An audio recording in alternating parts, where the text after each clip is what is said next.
And hello and welcome once again to Diane Writes. Thank you all for joining me today.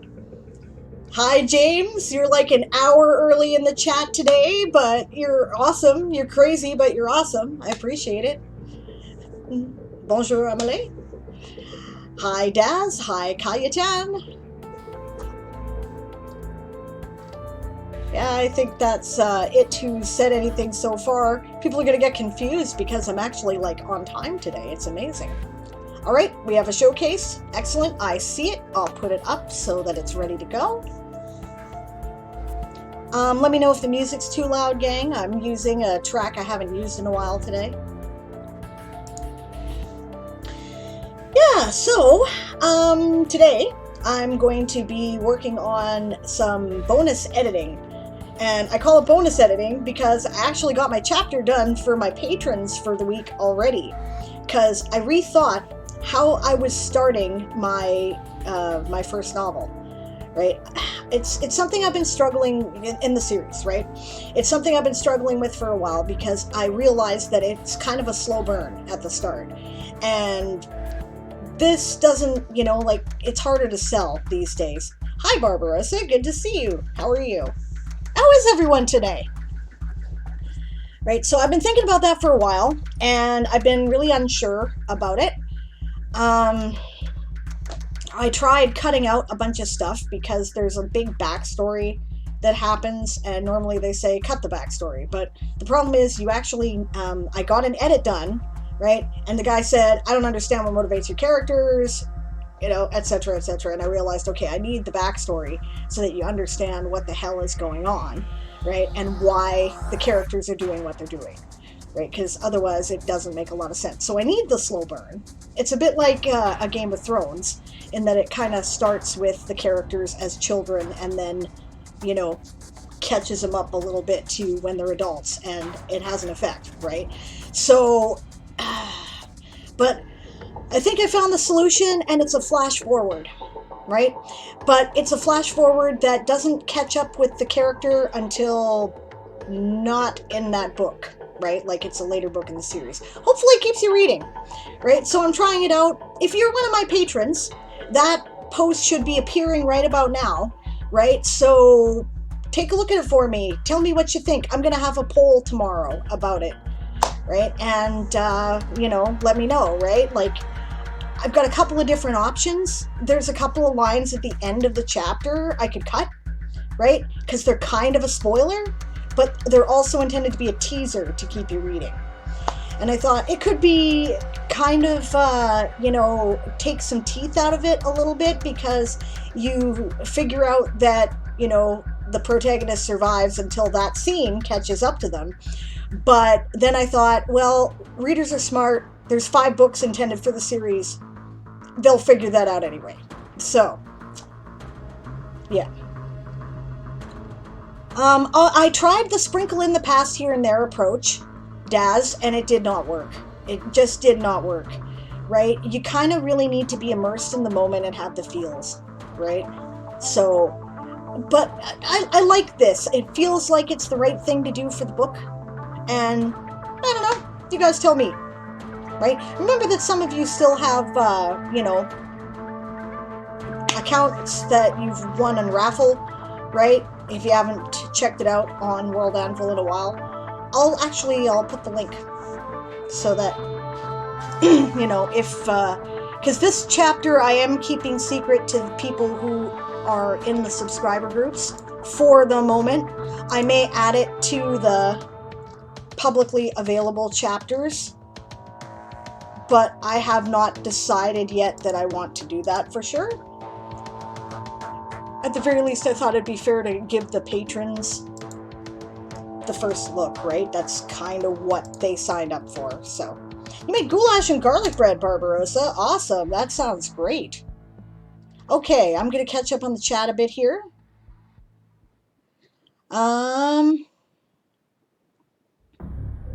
James will be doing some edits tonight on his Zone series of articles for his world. That's awesome.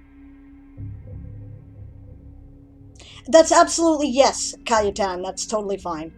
That's actually up to 1,000 words ish, right? Is a showcase critique, right? Somewhere between 1,000 to 1,500 words, right? Like if it takes an hour, it's an edit, you know? That's basically the deal. So please do share. I would love to see your work. I always love to see your work, right? It's awesome. If I were a wealthy man, clipped by James, this looks like it might be Greg's stream. I've actually been in Greg's stream the past 3 days because I've been up at that hour, but I haven't said anything because I've been so tired. I didn't want to get into a conversation in case it was, rude to leave, right? Because I was so tired. I was like, I'm going to go to bed anytime now. Yes, absolutely, Emily. She says, that's great, Sable. Such a nice feeling to be done in advance to be able to relax. It's a rare occurrence for me. Usually I'm operating on rank panic, so I'm enjoying it. Daz Kitty tiptoes to chapter, swaps chapter with another chapter, leaving the fake, tiptoes away. That's awesome. Give me back my chapter. Barbarossa stream today. Excellent. That's cool. I'm sorry I missed your stream. I will have to check out the VOD. Oh, Cayutan will adapt a real-life Slavic ritual into Magic Earth. I definitely want to see that article when it's done. Slavic paganism is one of the few areas of paganism about which I know next to squat, and I would really love to know more. I have a really broad education in world folklore, magic, and mythology. I've read a lot about it, a lot. Like, I could probably teach a course, because I studied it in the process of my clergy training as a Wiccan minister, right? So our equivalent of a theology degree is what it really should be. And so I obviously have a keen interest and I want to know more, right? James says, I'm good. I'm looking forward to tomorrow. It is the great day of celebration. One day to the weekend. Yes. A slow burn can be great when done well, says Emily. I hope it is. I hope that, I hope you get to like my characters, right? The only real problem with it is that because I have to start with them as children, adult readers get impatient with them sometimes, like Jamie got impatient with them, right? And I'm like, yeah, but you kind of need to know where they're coming from.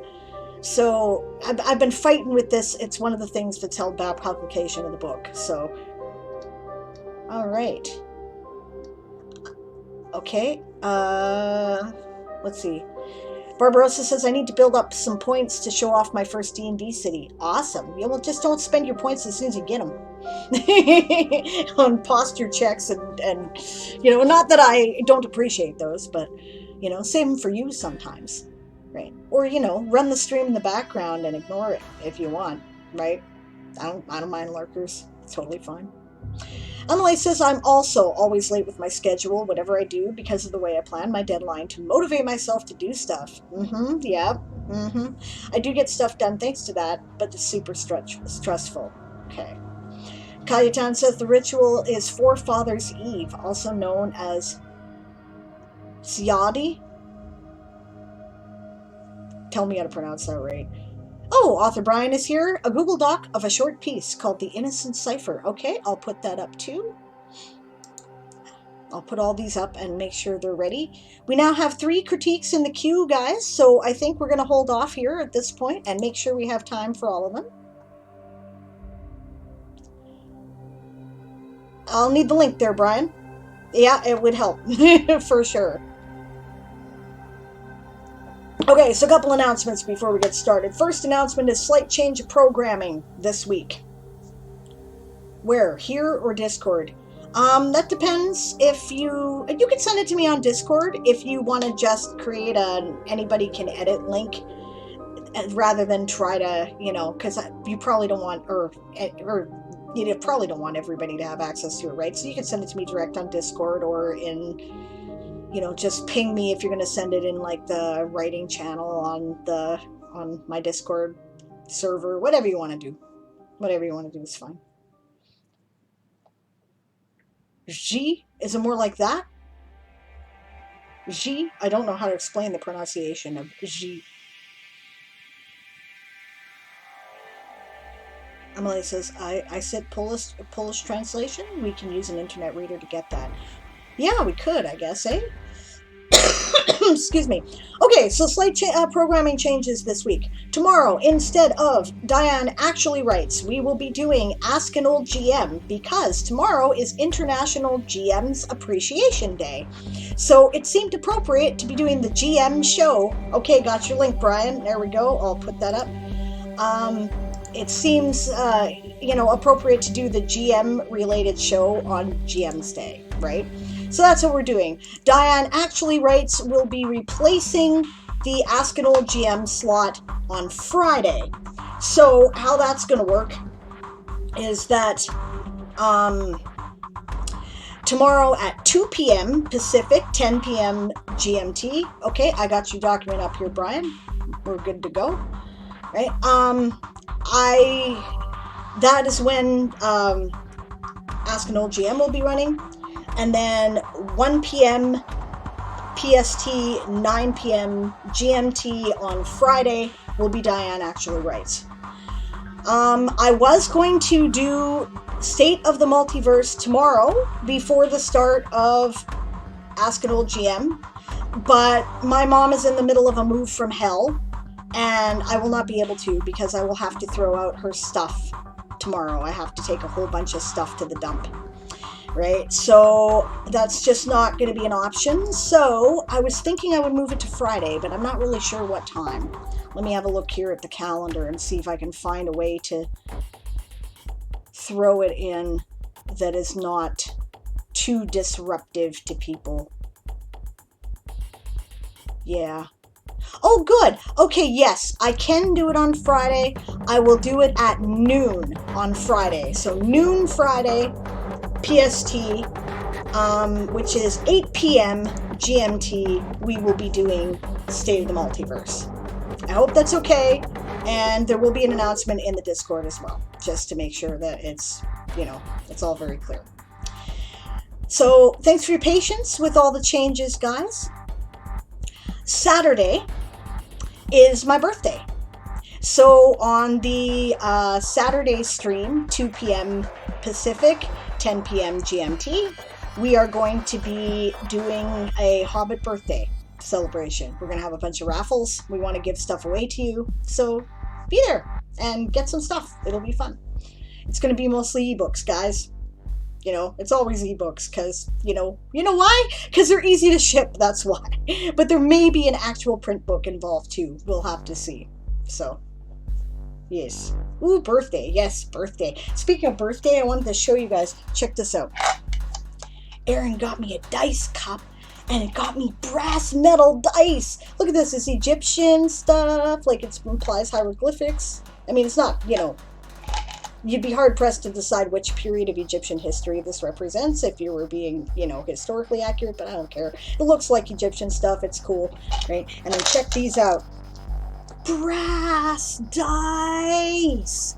Pretty brass math rocks. I love them. Aren't they amazing? They're heavy. They're heavy. I haven't even rolled them yet. Let's roll them. Are you listening to that crunch? Listen to that. That's amazing.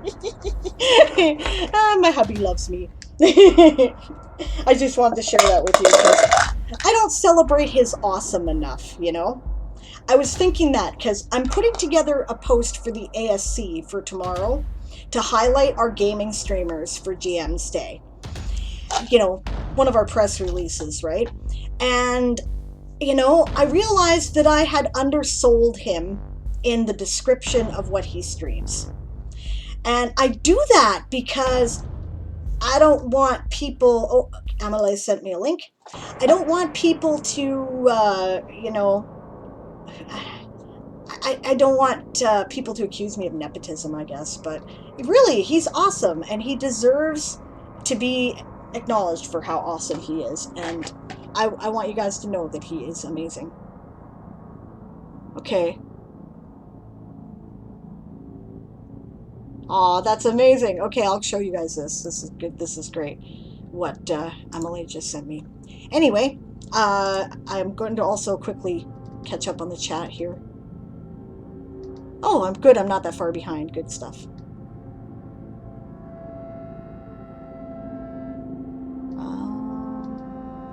let's see here. Here you have the pronunciation of the singular form of Jadi. Okay. I looked up the translation in French. I got funny examples, says Amelie. March birthdays are the best, says Amelie. I reblogged a meme saying that this week. Is your birthday coming up too? When's your birthday? Because we have to celebrate you too. And hello, Darth. Good to see you.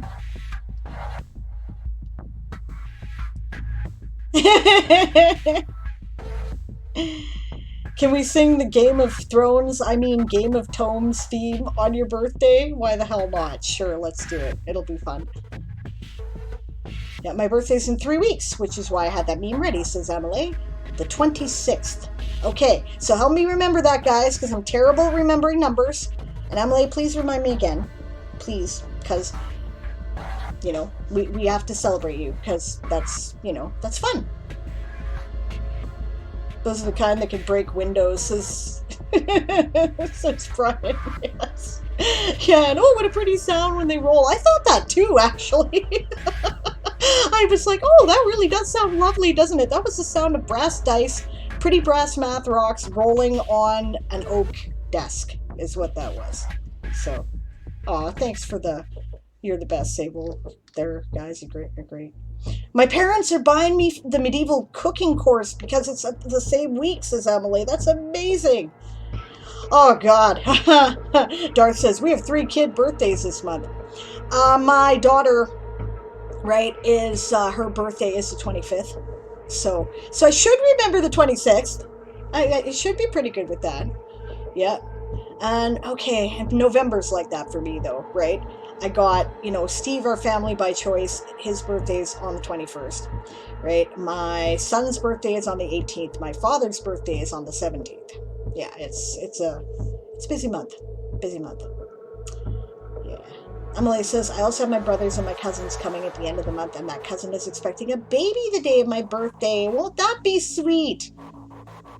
Be like a new cousin that you can spoil like an auntie. That'll be great. Oh, and we had a new baby on the other side of the family just in between my brothers and my birthday. That's cool too. That's cool. Okay, I'm gonna show you this meme because I'm just gonna go to the main screen here for a minute. There it is. I just got a happy birthday month message from one of my friends, and that was the thing that broke me. What do you mean it's March again? We just had March. And yet, all the best people were born in March. You damn right. That's great. Thanks. That's cool. I like that. I like that a lot. Okay. So, let's get to work, gang. We're going to start with a sprint, and then we're going to do the first showcase. And you guys know how it goes. That's the rhythm we're going to use today. Just a short note, too. Be aware that I have both my cell phone and the house phone here, yeah, Tab Army, exactly, right, in my, I have them both open, and here in the room, and I have to do that because, any one of a number of people who are arranging things for my mother might phone me, and nobody's home because my men's are out helping my mother. So, I may have to suddenly shut down the sound and take a call. Yeah, I don't, exactly. Emily's like, I don't understand people who don't have hundreds of tabs opened at all the time. I know, right? I forget what I'm doing if I don't have the tab open. I kind of need it to go, oh yeah, that's what I was working on. So, all right. But I got to start clearing off some tabs, and if you think this is bad, you should see what my laptop looks like. It's fucking insane. And the reason why it looks like that is because I'm trying to do challenges. I'm trying to maintain a bunch of links to other people's articles for articles that I was working on, because stuff that they had in there was giving me thoughts about how to present mine, right? I've got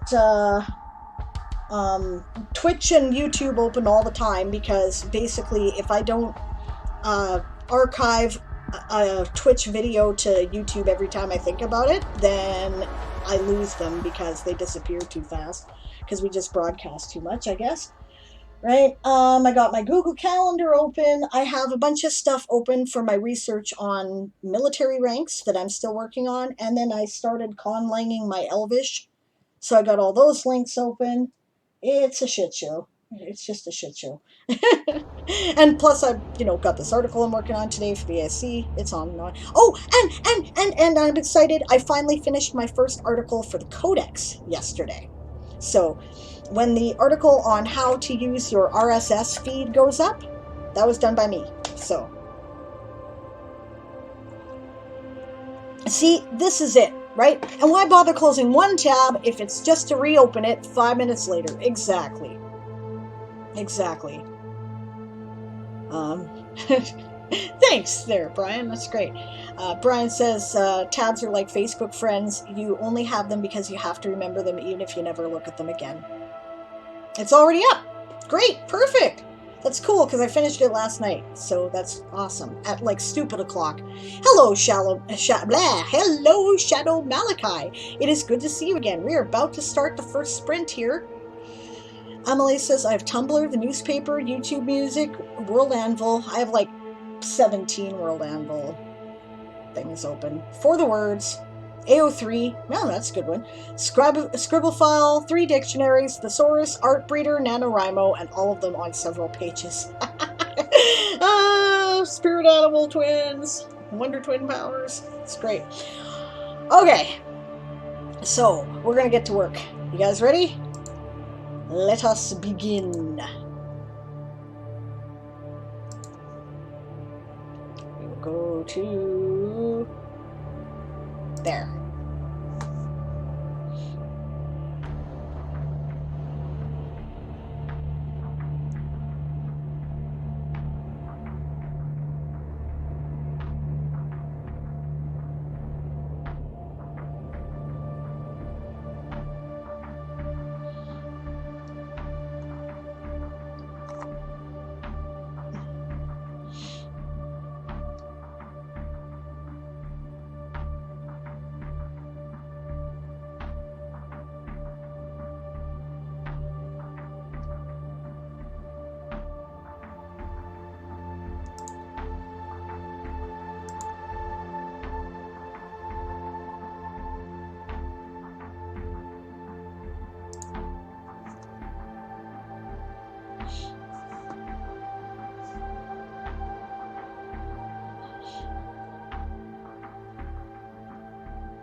You know, I muted that microphone like twice. Okay, there we go.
that's the sprint. I was just wondering. Actually, it felt like a long time. I feel like I got a lot done there. How did you guys do? I feel really good about it. Hello, LJ Stanton. Good to see you. I do believe you've been here before, but it's been some time. How are you doing?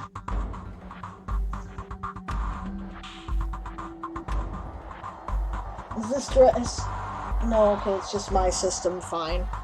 I was wondering if it was doing something weird. Okay. What did I miss? Daz is smart because Daz is a tab miser. I did see that before, but... Hey Bob, how are you? Good to see you. I hope you're having a great day. Are you working on stuff with us or just hanging out? Does writing an article count as part of this sprint? Absolutely. Writing anything, working on any creative project. The point is just to make progress, right? And we take those 15 minutes and we do whatever we need to do to make progress. I think I'm going to shut down my Discord for now, guys. Because it looks like they're having a pretty involved conversation in my server, which is totally fine. But I'm afraid it's slowing down the stream here, and I don't really want that, so that's what we'll be looking at next.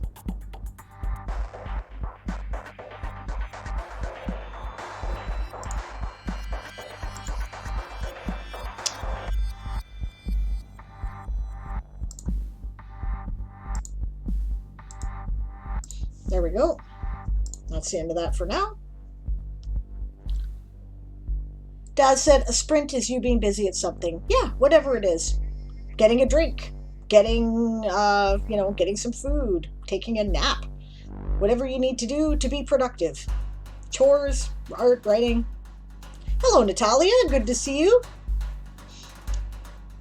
Jumping up and down, away with the frown. Was I scowling? I was concentrating, that's all. I'm a little stressed. My mom's in the middle of a move from hell, right? Okay, so basically her apartment was treated for bed bugs a while ago. There were some in her building. When the movers came to move her stuff, they found bed bugs. They decided they weren't going to move her. The place that she's moving into, which is a care home, assisted living, they call it, right? Quite rightfully does not want to bring in anything that might have bed bugs. So, this has turned into, first of all, she couldn't move into her place, so she had to stay in a hotel. We're throwing out all her stuff. She's, we had to arrange to get her new furniture and new clothing, and it's just been psycho to try to get that all arranged. Now, she has an advocate who can, get all that for her, and they were very effective and very helpful in that was all arranged and everything is now coming in. It's just a matter of going to get it, right? The hubbies are taking her to get a voucher for a bunch of stuff from the Salvation Army, right? There's a place called Gleaners here that's bringing her a bunch of furniture today or tomorrow, right? And then we have to treat her new place for bed bugs next week, right? So, yeah. It's been a thing, and I'm exhausted and stressed. But on the good news front, Mom got her vaccination today, because one of the first, the big group they wanted to do first was healthcare workers, right, and care home residents, since these are the people who've been the most vulnerable. Oh yes, and our elder indigenous population, right, since these are the people who've been most vulnerable to the more dangerous effects of COVID. So they didn't think it made sense to wait for her to be vaccinated when everybody else in the residence was getting vaccinated, so I just had to bring her this morning. So got her first shot. I feel good about it.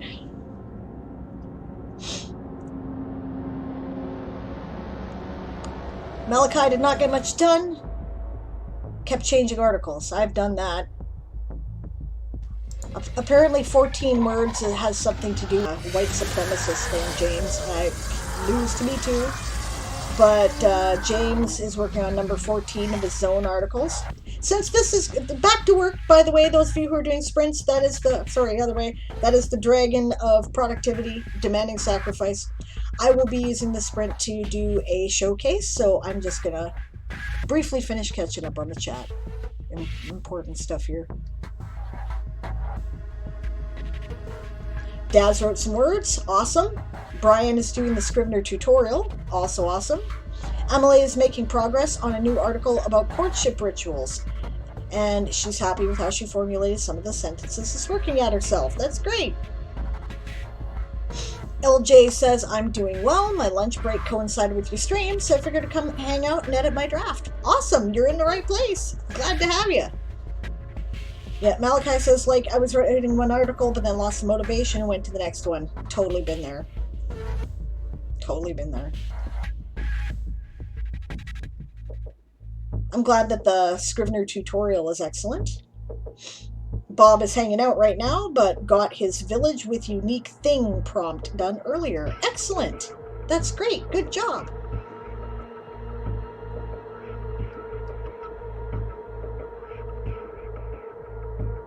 Natalia is taking a mental break.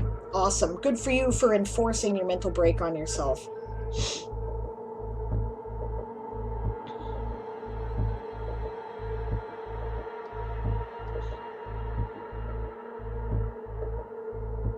Yeah, it's been kind of a nightmare, Emily and everybody else. Thanks for the sympathy, but yeah, I mean, you know, I've been through worse things, right? So... Oh, God. That sounds like it was fun. Brian says, I remember one time I was at a wedding on a campground and one of the cabins had bed bugs, so the groom spent a lot of the reception trying to relocate those guests to different places to sleep. Yep. Oh, Emily's grandmother got her vaccination in France. Excellent. Good. That's amazing. There's a cat I don't recognize. Sorry, excuse me, just a second. Oh, no, that's my cat. All right.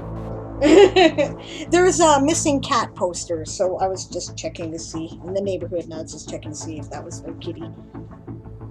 But I just got a bad look. More than 14 words editing zone 2. Awesome. Yeah, waiting for my age group to get shot. Me too, Daz. Just noticed in one of my sections I mentioned Duncan, BC, so now I'm intrigued. Duncan, BC, that's on the island. Yeah, it's a nice place. Okay, showcase. Brian doesn't need an edit. It's 1,500 words. Just wants to hear it read by someone else and get general comments. Okay. I won't have time to edit with 1,500 words, so we will do that, though. All right. I'm happy with my coming birthday, says Emily. I'll be 30, so when they vaccine the general population, I'll be in the earlier group, 30 to 39 years old, rather than with the 20-29. Yeah. I calculated, and according to my local government, I should be getting mine, I think, around Victoria Day weekend, which is the third weekend in March, or in May, rather. So that's not bad. That's not bad. And everybody else in the house will already be vaccinated before me, so... Oh, you're battling a migraine. Aw, it sucks, Natalia. I've been fighting off a cold the past couple of days, too. So, yeah, I had a headache. Alright, let's do this. This is Emily's article, Artificial Insects. Oh, that sounds interesting.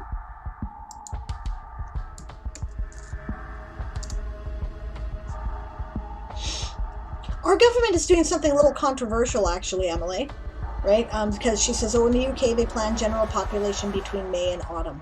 Yeah, basically, we've almost finished phase 1 now of vaccinating all the care home residents, like, and whatnot. We're like the last group in that party, right? Are here in...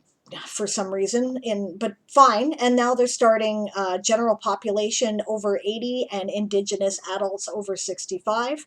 And you can register, and then they start the vaccinations in the middle of March.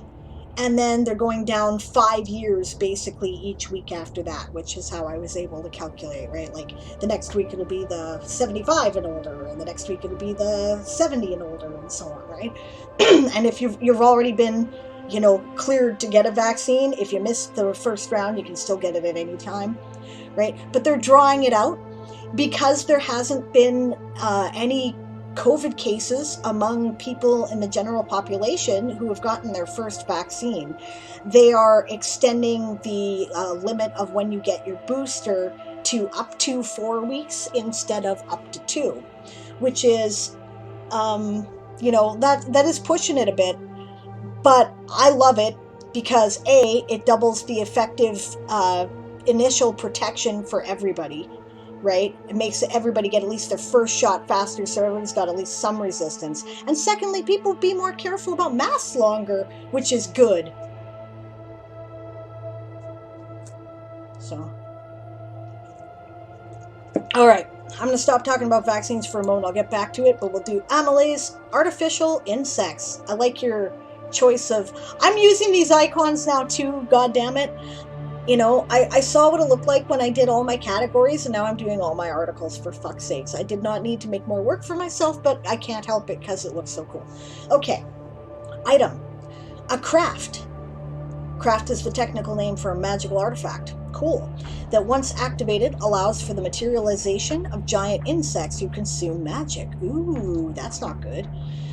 Name. No official name has given to those crafts. The people who have encountered them have called them parasites or magic-sucking insects. Yeah, I guess so.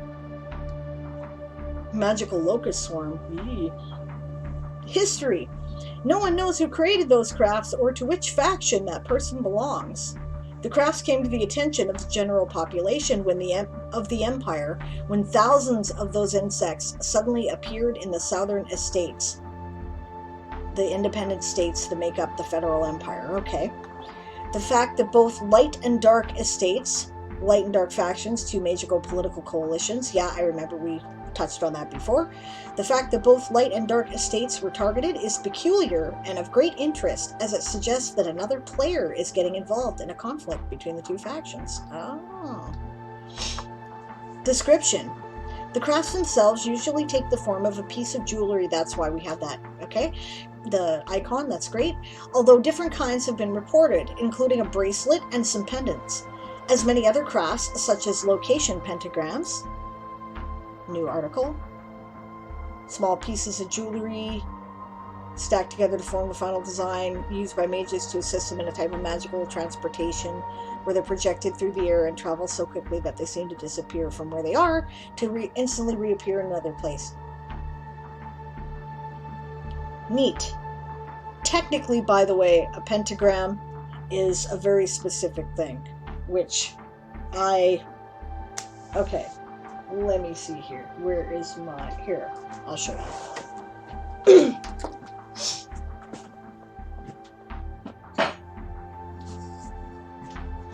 Dusty.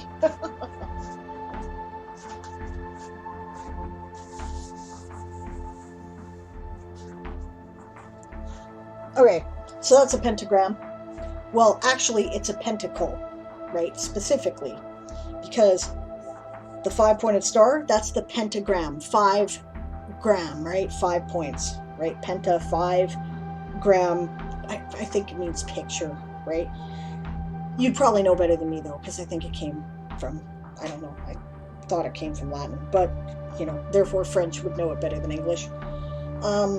When it's got a circle around it like this, it's called a pentacle, right? This tool is used in witchcraft to focus the energies of the earth element, right? So you would do things like serve food on this because it is believed to infuse the food, which is a thing of the earth, with the power of earth energy. You also use it as a focal point to enchant items, right? And for some reason, like modern video games and fantasies and stuff use them for teleportation. I don't really know why that is, other than it's also a representation of like the structure of the universe. It represents the manifest physical things of this world, right? Earth, water, air, fire, and spirit in that order, right? By the Western magical tradition, right? I don't know. These are cool. I would have called them mandalas myself, but, you know, it's your world, and only freaks like me know that kind of shit, so I'm sure nobody else would twig on it, so, but I get the idea. Okay. As many other crafts, such as location pentagrams, they are made through a combination of different hollow 2D metallic patterns, two-dimensional, yeah, metallic patterns that are stacked together around a common central point. Neat. So, like, interlocking the mandalas almost form a magical gear that creates the effect. That's very cool. The crafts are used to make some magical constructs appear next to their holder. Those constructs take the form of gigantic insects, always of the same kind. If it is modeled after an existing species, it has not yet been identified. Nevertheless, they have been noted to bear some similarities with praying manti.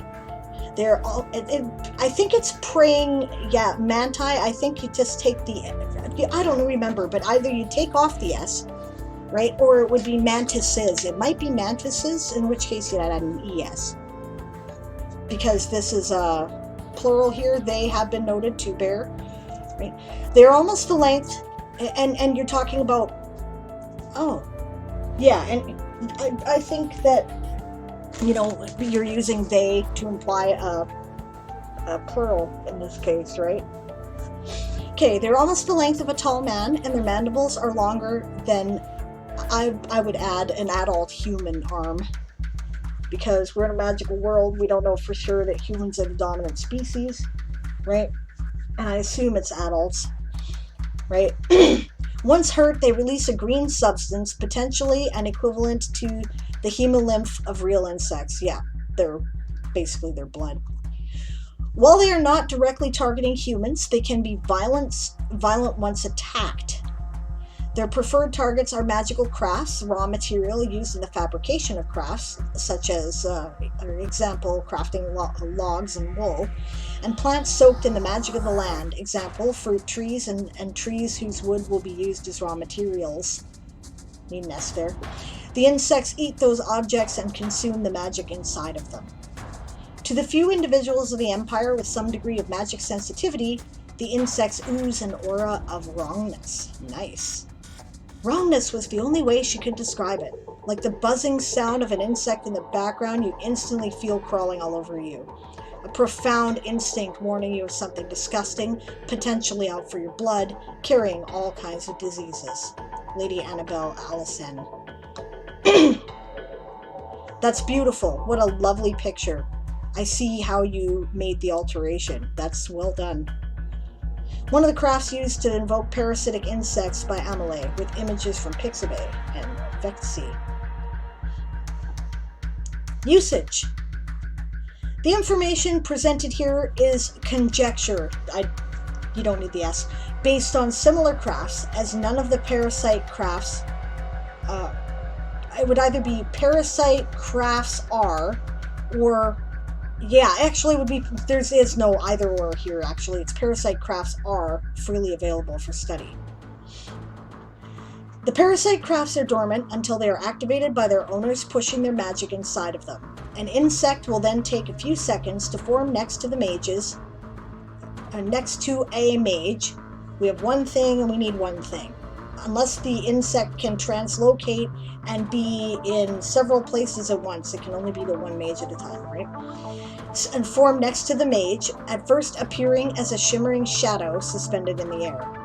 The invocation of one insect is presumed to require a moderate amount of power, and so this could easily be done by most mages in the Empire, representing approximately 70% of the population. Jesus Christ. Okay. The mage will then be able to continue invoking more insects, each one taking at least a similar amount of magic, possibly a bit more every time. Yuck.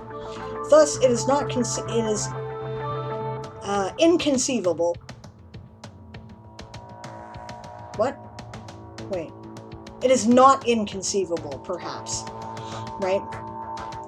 That many individuals would be able to invoke a few hundred, no S, of the insects, let alone the thousands that were reported.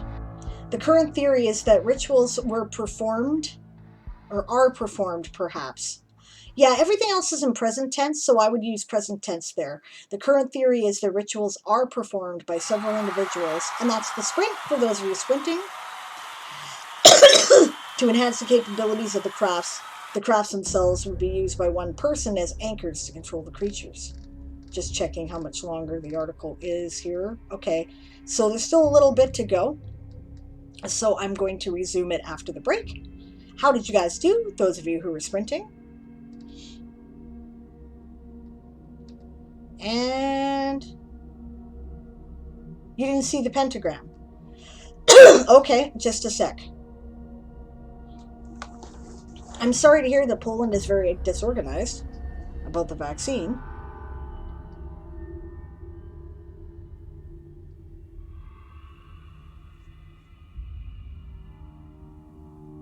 Bob is playing a game. Oh, Valheim. Yeah, I was curious about that too. He says it's fun, still early release, so stuff is still being tweaked, but it's fun. That's cool. Emily says we had phase 1 above 70, I think, and most vulnerable, and right now phase 2 above 65 and all the vulnerable people. Medical staff and carers were with phase 1, but lots of carers refused to get it. Are you fucking kidding me? Why are you in healthcare if you don't believe in health science? What the fuck is the matter? Okay, sorry. I don't understand it. You know what? It's like, you know what? I'm going to be a writer, but I don't believe in English language grammar.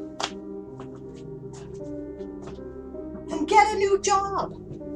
Okay, pentagram.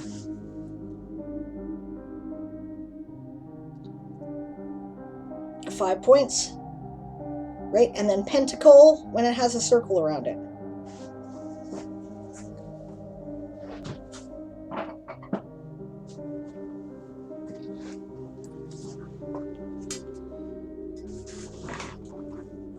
By the way, I used to make pentacles for sale on Etsy because you can never find them in the store, so even in metaphysical stores. So you need one, let me know.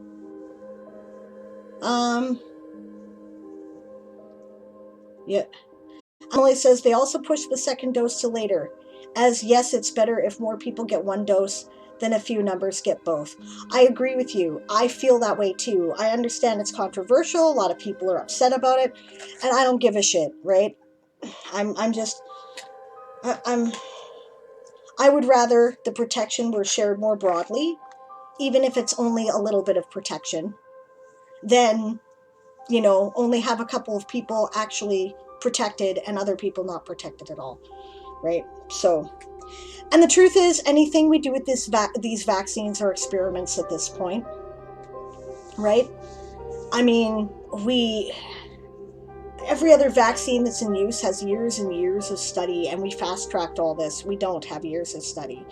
But this horrible virus, we don't know what it will do either. And already we're learning disturbing things, even among people who have recovered, right? Long-term effects. So sometimes you just got to take your best chance. And I support that. So that's how I feel. Brian says, my client is upset that they haven't vaccinated children yet. Children are our future. Why aren't we protecting them? His family and I needed to explain triage and risk, and that a child has a body that's still developing, and they're not sure how the vaccine will affect their development. Yeah, that's the thing. We don't know. We have no way to know, right? What they're hoping, okay, there's a part of this that's a dark side too, right? Everyone's like, yes, we're protecting the most vulnerable and the elderly first. Yes, we are. But we're also testing things on them. Let's just be honest here, right? If there are any long-term effects of the vaccines that we don't know, they're going to get it first, right? So, you know, and yeah, so it's you know, triage and risk, right? You do your best and you take your chances and you hope, Sometimes that's all you got. The science supports taking this chance. Let's do it. Right. I know the icons are so cool, eh? Yep. Vaccine studies for kids is due later this year. Emily says, I think, oh, and that's the Get Back to Work dragon, by the way, for those of you sprinting. Emily says, I think my idea at the start was that the pentagram would be the base for the design, but then the idea got lost in the development. Fair enough. Focal point. Teleport from focal point to focal point. Calyatan says, and Christians associate it with the devil. I can tell you why. Would you like to know? It's obscure, weird shit.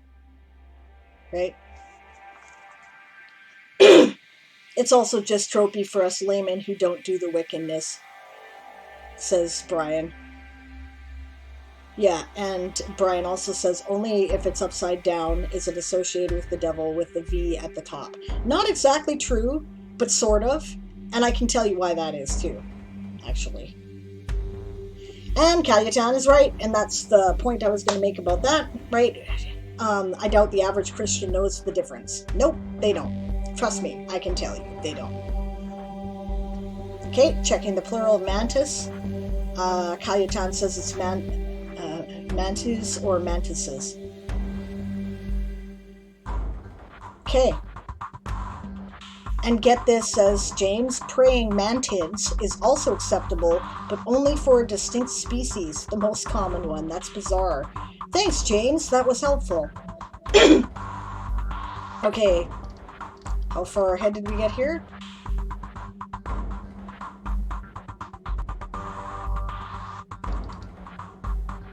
Okay, big conversation about the vaccines, which perfectly understandable. It's on everybody's mind.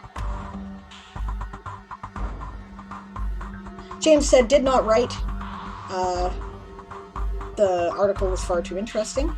Dad says, oh my god, every time I see the word inconceivable, guilty. People of an age, right? My brain flashes back to that scene in The Princess Bride. Inconceivable! You keep using that word. I do not think it means what you think it means. Yeah. Shadow Malachi worked on an article. Not really happy with the article, though. Why not? Tell the chat. Maybe we can help you out. My idea with it at the start was that the pentagram would be in the center of the artifact, and then the mandalas would come below and above it. Makes sense. Natalia shared her books that are now up for pre-order. Check them out, guys. And thank you for doing that.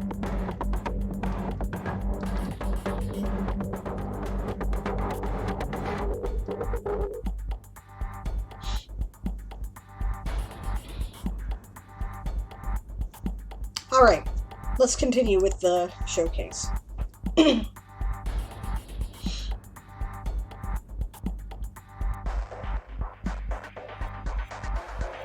All right, so we're on to this next paragraph here.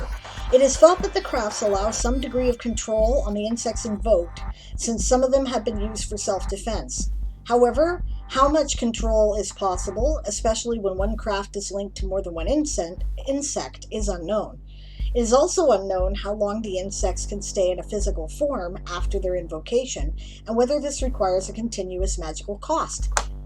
I love it that you've thought of all this, by the way. That is really clever, right? We don't know this information.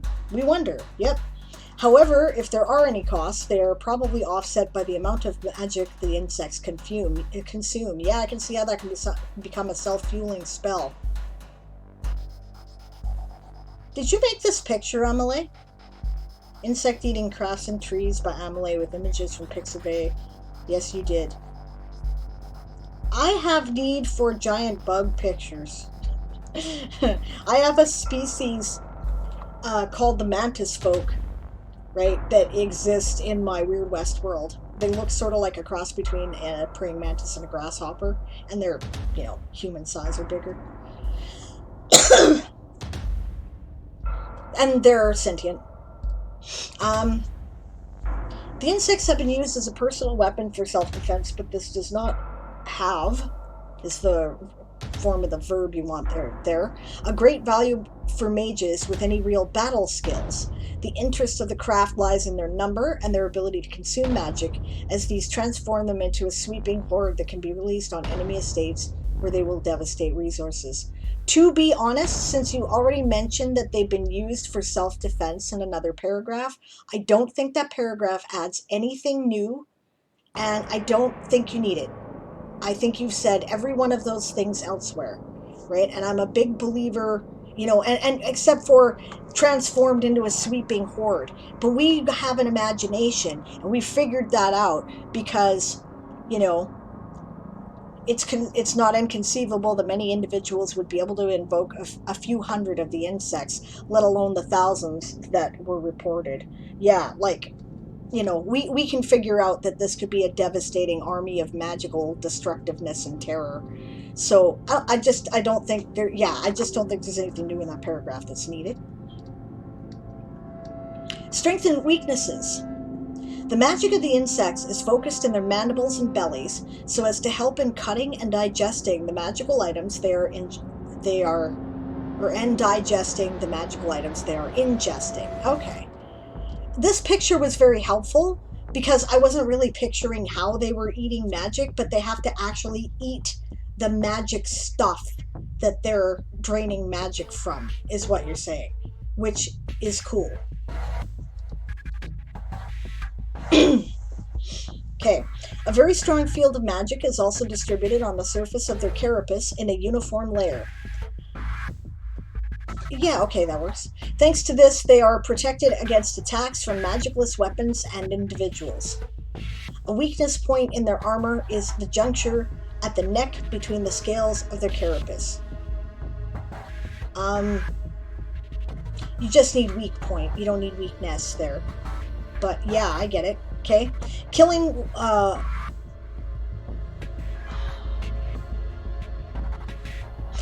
one insect, you've got once. I was just double checking to make sure it was a typo before I said anything. Killing one insect is possible for mages of average power, representing approximately 70% of the population, and it is very easy for mages of above average power, master crafters and above, thus representing approximately 0.12% of the population. However, the insects have always been spotted in hordes of 100 to a few thousand, yikes, thus submerging the defenses of any estate almost instantly. I don't think submerging is the word you're looking for there, because submerging means to go underneath the surface of something. Subsuming, perhaps? Let me double check that. Subsume.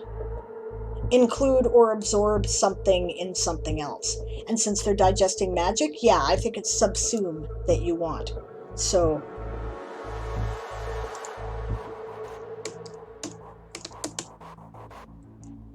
there. Now, okay, thus subsuming the defenses of any estate almost instantly. The only way to deal with them is for the lord or lady of the estate to activate the full effect of the wards of the estate, or for them to call onto the help of the land. Yeah, okay. Call on. You don't need onto in this. I mean, I think it's technically correct, but it's not how anyone would say it, right? Or for them to call on the help of the land in a ritual, both of which require would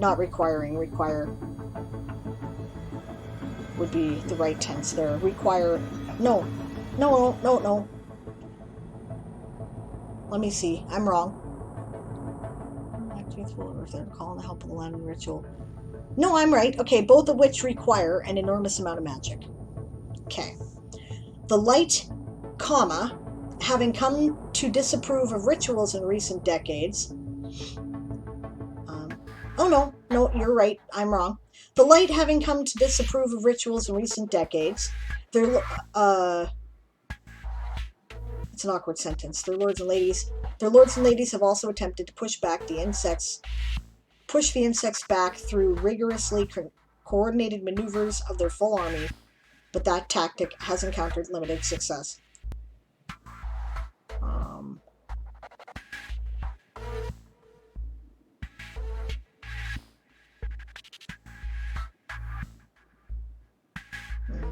Yeah, it's awkward, but I don't know how to make it better, so I'm gonna leave it. Okay, this is a fucking cool idea. I think this is really neat.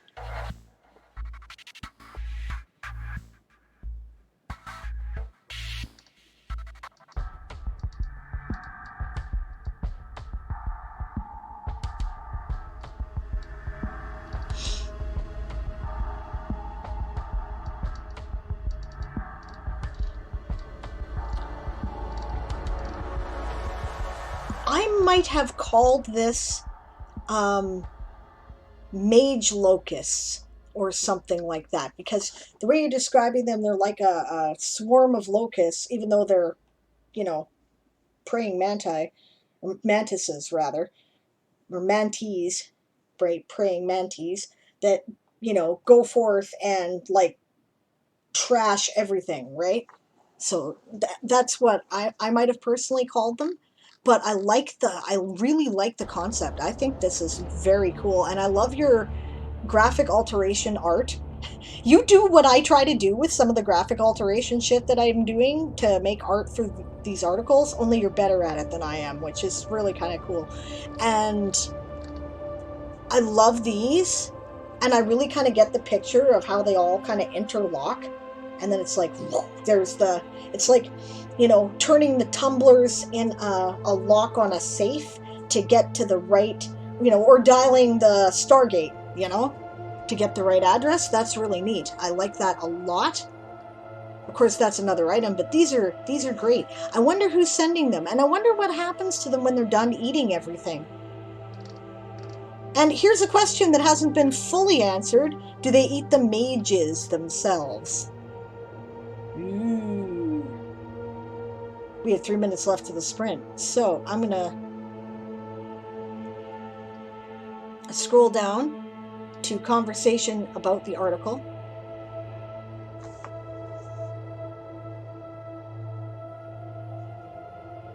You would love to know. Okay. I'll tell you in the break. Okay.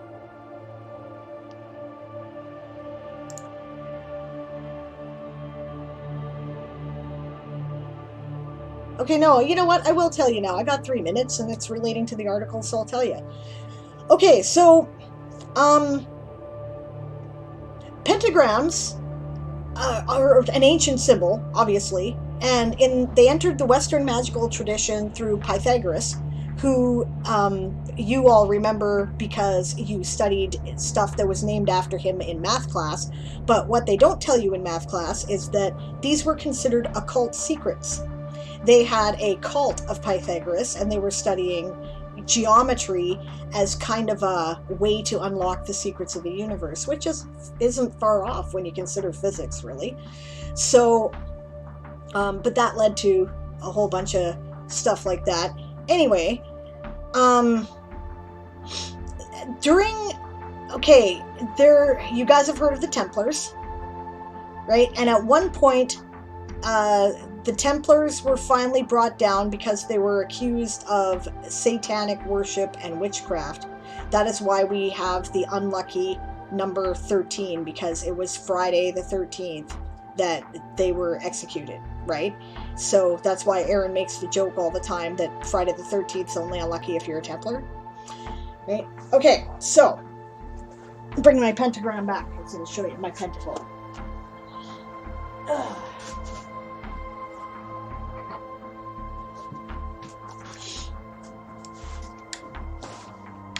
Now, in the Western magical tradition, which has made it into Wicca and witchcraft, right, the upright pentagram or pentacle like this, right, represents the order of creation, right?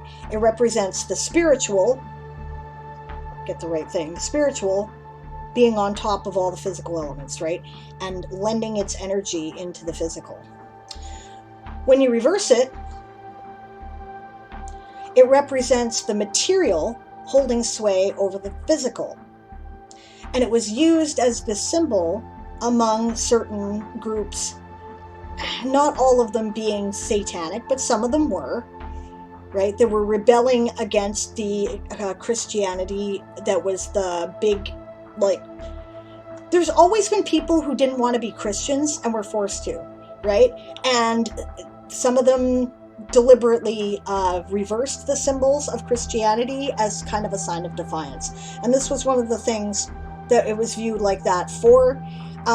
Material over the physical, it's still used in this way in many Wiccan traditions, and that's the sprint, by the way, and in many like satanic traditions as well, right?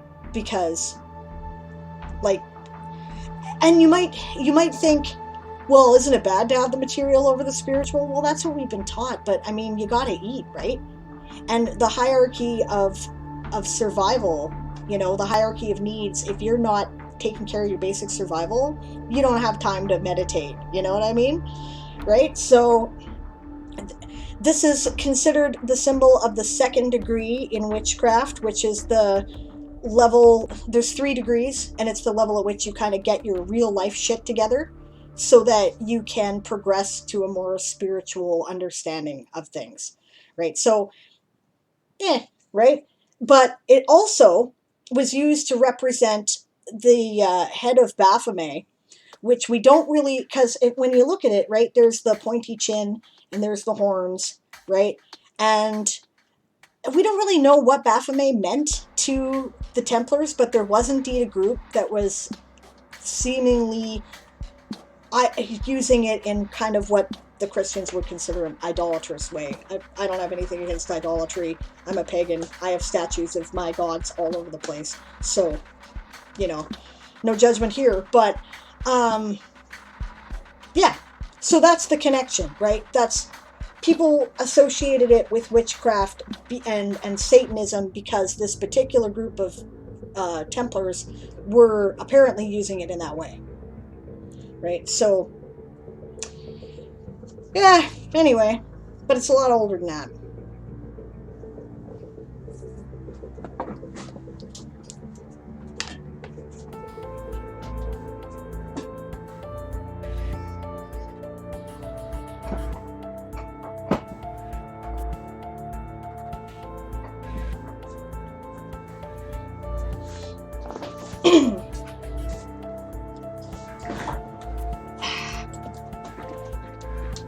Oh, come on now.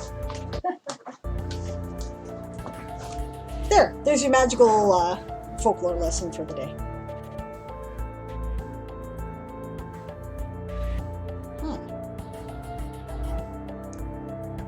Alright, since we're on the break, I'll go back to the beginning of this. Oh, I pulled out I was wondering why I didn't wear my headphones. What happened to my music?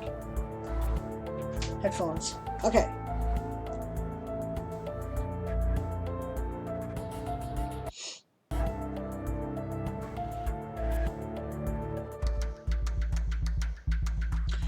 Emily says a lot of those carers refusing the vaccines are from minorities and they distrust the government. But yes, this is really bad as they are also the ones most likely to die. Yeah, that's true. Being very vulnerable. LJ says, as a disabled person, I really wish more people took it seriously. No shit, me too. There are too many people locally where I am, Southern California, who aren't wearing masks, let alone getting vaccinated. This is much more common in BC than I want it to be too. They're wearing masks in stores and in indoors now because it's mandated that that's a health order and you're not allowed to enter one. And they're fucking serious about it. They will fine your ass. Nobody is going to put up with it. Emily says France is the worst for the vaccine because so many people distrust it. They wanted to do one appointment with the GP to discuss it. Then you go home with the paper and you have 1 week to think about it. Then you sign and make another appointment to get the vaccine. Oh, Jesus. Not the best way to inspire confidence in the vaccine. No kidding. They should just set up clinics and say, come on and get your shot. Thankfully, I think they changed it because people protested so much. Well, that's good. Emily says in France, they also don't want to vaccinate anyone under 18 just in case. I joked that we're going to get one of those post-apocalyptic settings where all the adults are dead and only the children are left. More likely the other way around, unfortunately, which is just as apocalyptic, and I don't want to see that. Yeah, I don't think we know as much as we'd like to know. If this were any other normal circumstances where there wasn't this provably incredibly lethal pandemic that we don't have any other defense against running around, I wouldn't approve fast tracking this so fast. But to be honest, right, they've been working on. Oh, there's Dragon Productivity. Actually, and you know what? It's time for my first break. It's past time for my first break. So, as always, use it as a writing sprint. I'll be doing the same when I get back. I will see you in a few.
Hello, I am back and working in the background.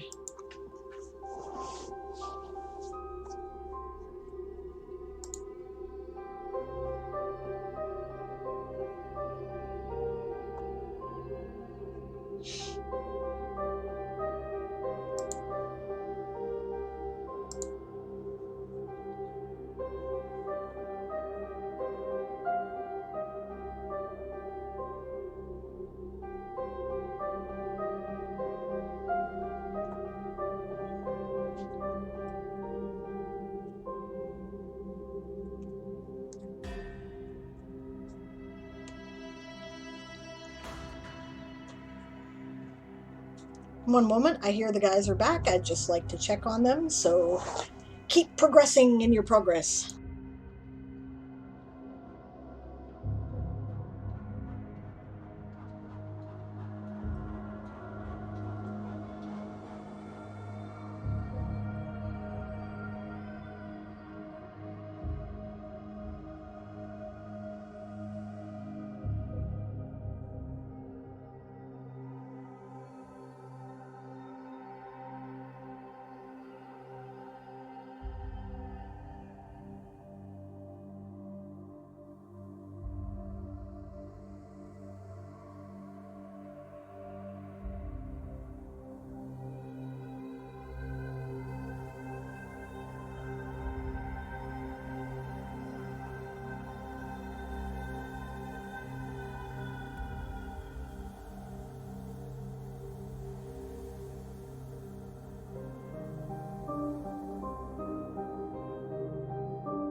All right, I'm back again and still working in the background.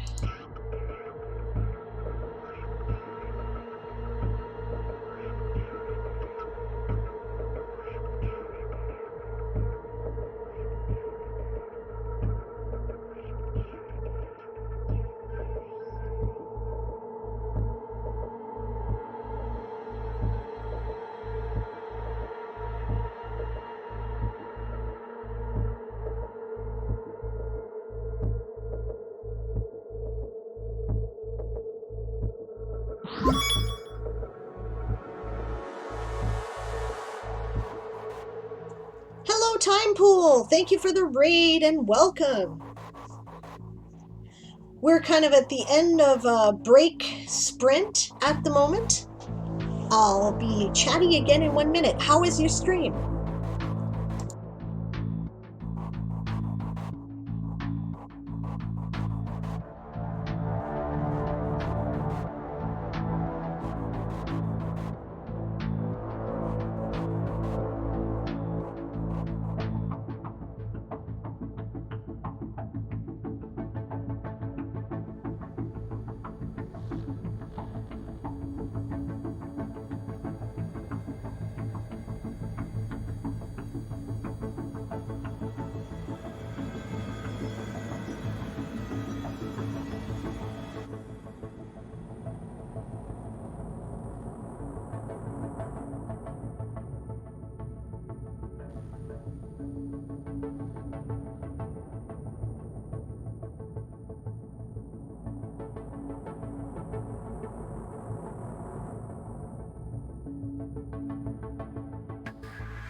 And that is the sprint. As always, once I do a break sprint, I'm going to be leaving up the chat screen here so that we can do the, keep the timer rolling because it resets the timer. So I will be doing the second showcase here in this next chat. And hello, Emperor Charles. Good to see you. Must have come in on the raid. Welcome. I hope you're doing well today. Yeah, so we were talking about vaccines earlier because my mom got her first vaccine shot today. It might be reassuring to some people to know that apparently there's a bunch of people in France that are having just as much of trouble. And hi, Moonflower. I didn't see you come in initially, but I see you now, and I'm glad to see you.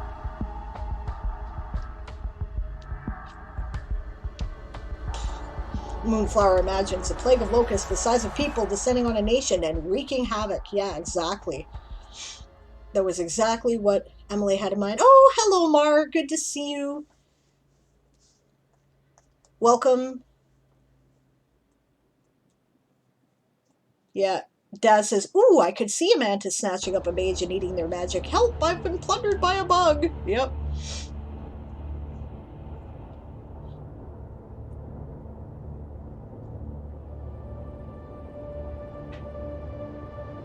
Oh my god, that's hilarious. Okay, actual quote, apparently from Scrivener's tutorial. When you're ready then, after a stretch of the legs, a glass of wine, a good curse at the prolixity of this tutorial's author, whichever helps, let's move on to step 10 and look at the outliner in more depth. Don't forget to click into this split before switching documents. Oh my god.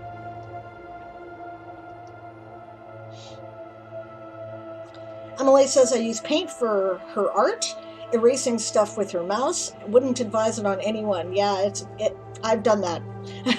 Also, paint doesn't even have layers, so I often had to restart from scratch. I'm investigating other softwares right now. GIMP does do layers, I can say that. Sorry for disappearing this morning. My internet accidentally went out, says Mar Carroll. That sucks. Emily has heard of the cult of Pythagoras. Yeah, and it was in France. Friday the 13th in France was when the Templars were executed. And then they, like, basically cut them all down. They were very powerful. You know, and usually people think that it's because of their system of banking that they were cut down. Everybody owed them money and didn't want to pay.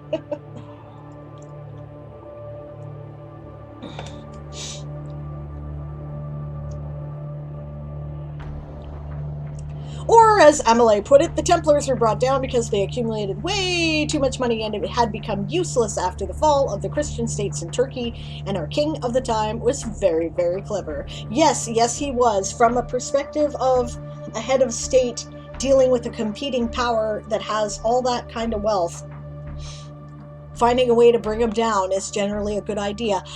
You know, I wonder if maybe we can see a parallel in our own time that maybe our leaders could, like, look into.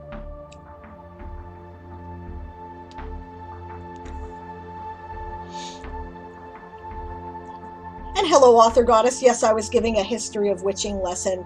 I was explaining what a pentagram was. And people, since it came up that people were like, but Christians associated with the devil, I was explaining why they did.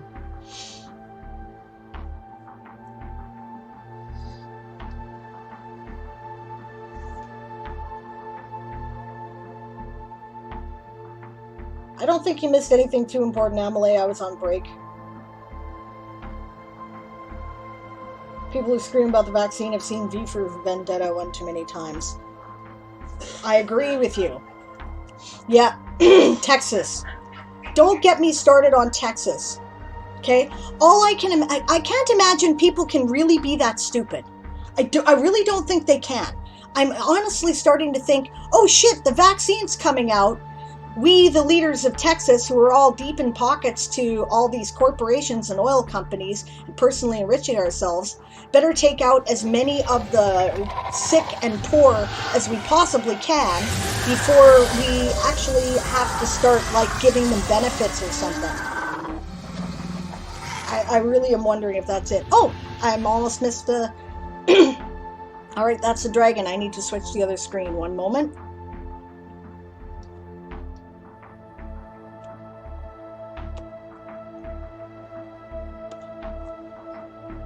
Yeah, and 100% occupancy in all the businesses. Jesus Christ. We need money more than we need people's lives, I guess. Hello, Anstaze. Welcome. Thank you for the raid. How did your stream go? We're going back to the sprinting screen now. And we're going to do the second showcase.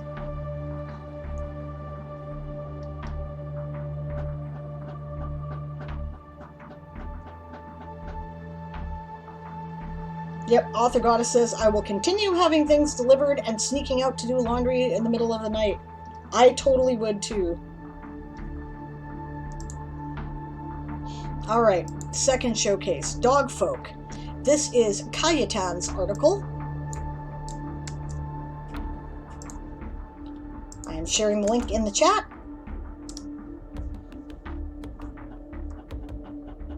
I have some thoughts on that. Brian says, what amazes me is that people aren't looking at the history of polio. It eradicated polio almost completely, and that was made in 1955 when science was crappier. And Mar says, that's a big problem with humans. I think many of us don't look at and learn from history. We just keep repeating it negatively. Author Goddess says humans are really bad at weighing risk management with convenience. And Brian says, also, I bet dollars to donuts the people complaining got Hep A and B shots when they were kids. Surprise, surprise, they don't have hepatitis. And Emily says too many people have had a relatively safe life and can't understand how bad the situation is.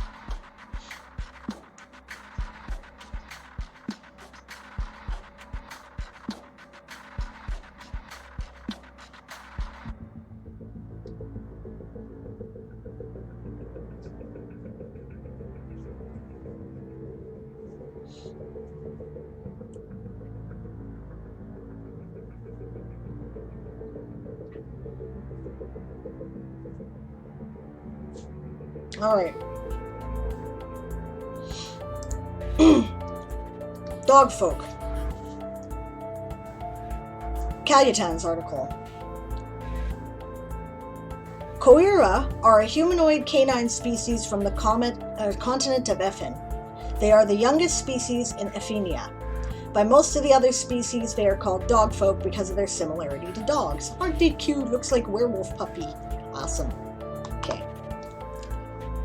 Lifespan 80 years, average height 1.7 to 1.9 meters, average weight 80 to 90 kilograms.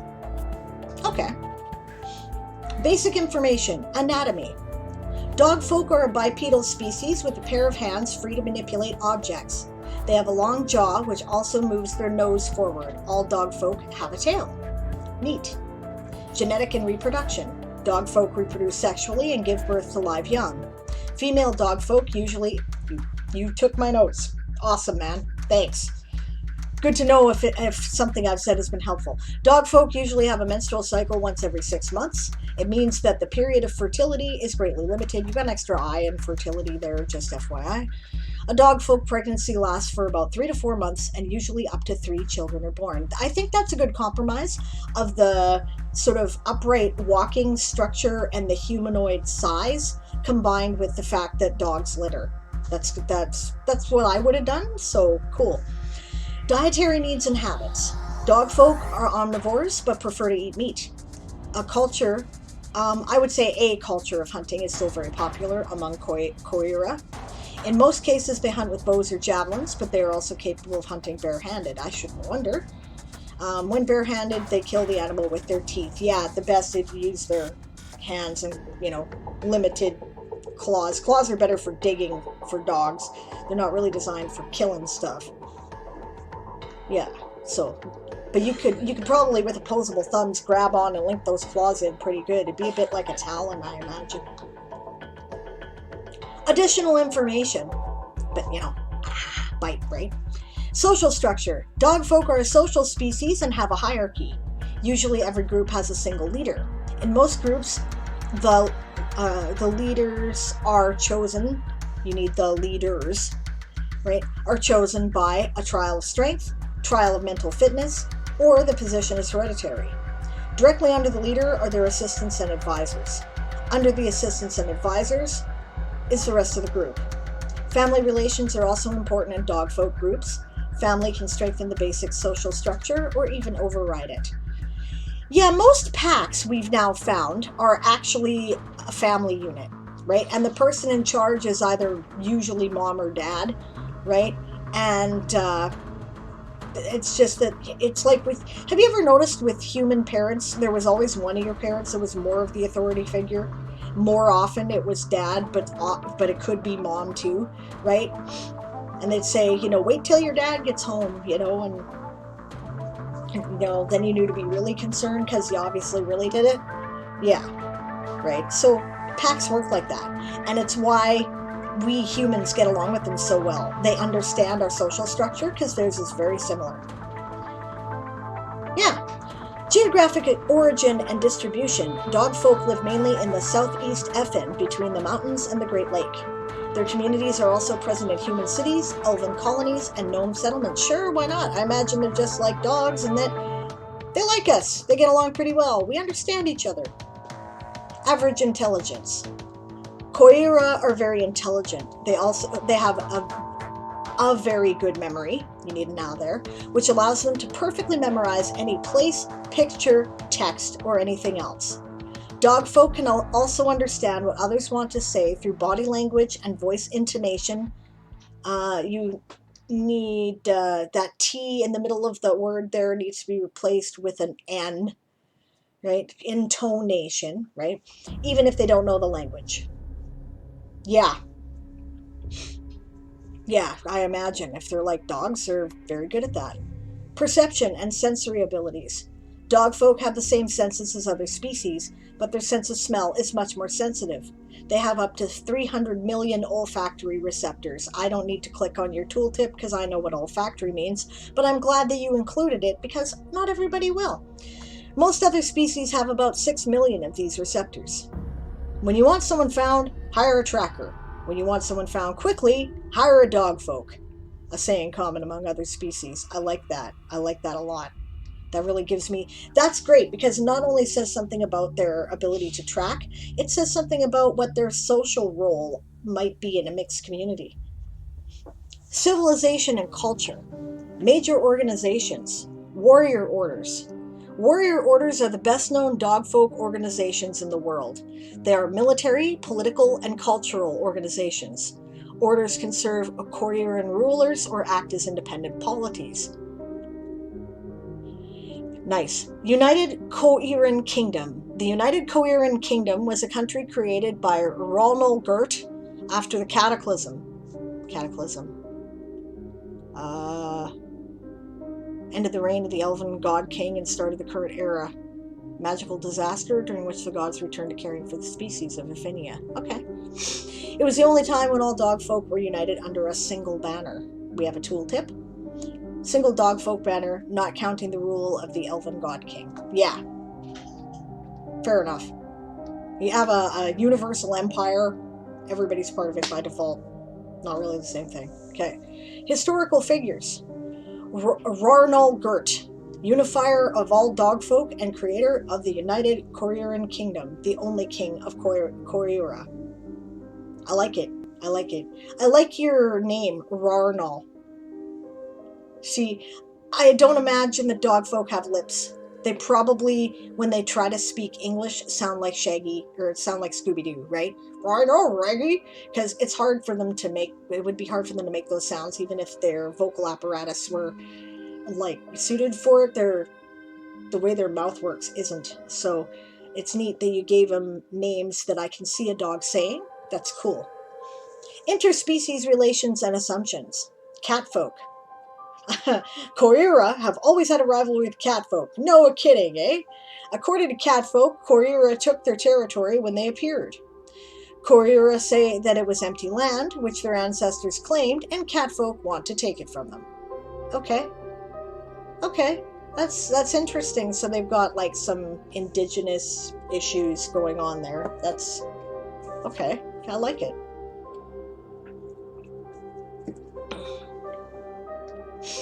Okay, humans and gnomes, to be written. Elves. Dogfolk have almost no contact with elves, as the colonies in Effin are located in the seaside regions.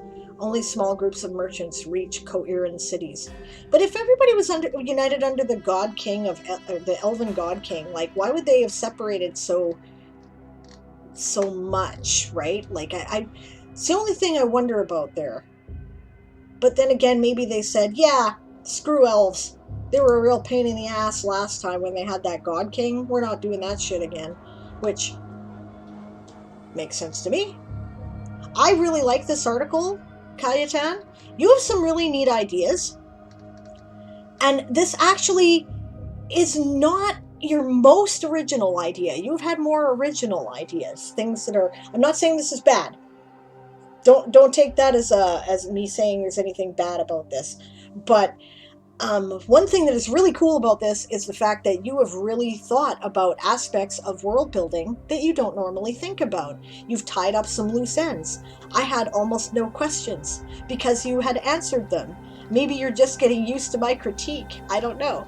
But I found that, okay, yeah, I can see how that would follow, and that makes sense, and I like the way that works, and okay, yeah, that's sensible. Very, very cleanly done, actually. That's excellent stuff. I'm a big believer that The big key to world building is natural consequences. I was just discussing with Aaron. I'm still behind on some of the Avengers movies. I know, right? And I've been watching WandaVision, so I was like, well, I better catch up for the final episode so it can have the proper emotional impact. So I finally watched Spider-Man Homecoming. And, I was avoiding the Spider-Man movies, to be honest with you, because I'm like, do we need another? But they didn't bother with another origin story, thank God. Anyway, the point is, the beginning scene of it, if you guys have seen it, right? The villain is this guy, right? Who is a salvager, right? And he had a contract with the city of New York to salvage the alien tech, right? And I thought about that. I'm like, yeah, nobody ever deals with guys who have to clean up the shit, do they? Right? So he's one of these guys who has to clean up the shit. And then he's booted out, right, by a new public-private partnership between Stark Industries and the U.S. government, who is salvaging and claiming all the alien tech and other high-tech stuff from Stark Industries that was left in the wreckage, so that it doesn't fall into the hands of the common people, right? For reasons which become apparent later on in the story as the villain begins his activity, but, they didn't offer him any compensation. They just said, get out. And he's like, I bought trucks. I had to mortgage my house, and they're like, if you have any complaints, you can take it up with our superiors, so he said, fuck you guys. I'm going into business for myself, and yeah, thus the story. But I liked it because it was a natural consequence thing, right? The best world building I've ever seen in a superhero flick, right? You should consider that stuff. And what I'm saying here in a very long roundabout way, Cayutan, is you did, and I like it. That is well done. All right.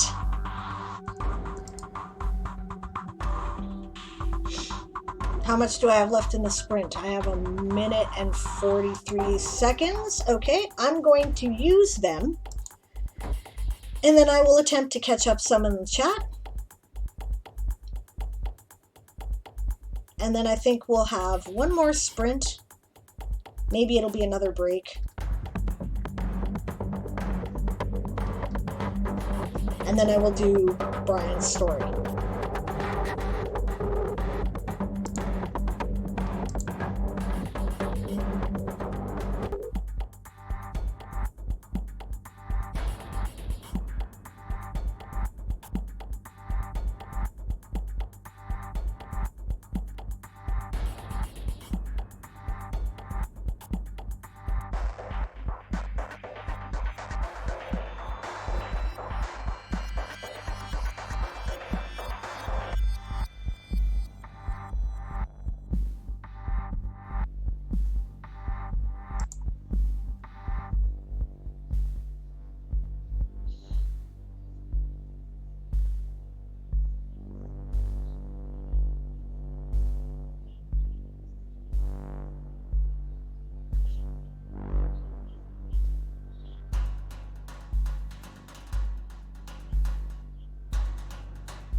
And that's the sprint.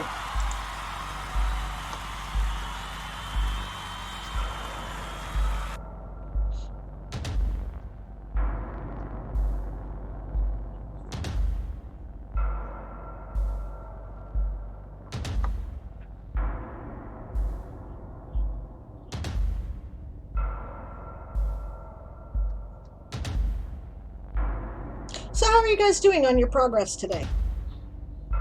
I'm kind of skimming the chat, and oh, good night, James. Thanks for joining us today. Lepin for life. Have a good sleep and rest well. Oh, No problem, Emily. You're welcome. She says, by the way, I'm just realizing now I forgot to say a big thank you to Sable for your comments on my article. Happy to help, guys. Happy to do it. I like seeing what other people are doing. It gives me ideas.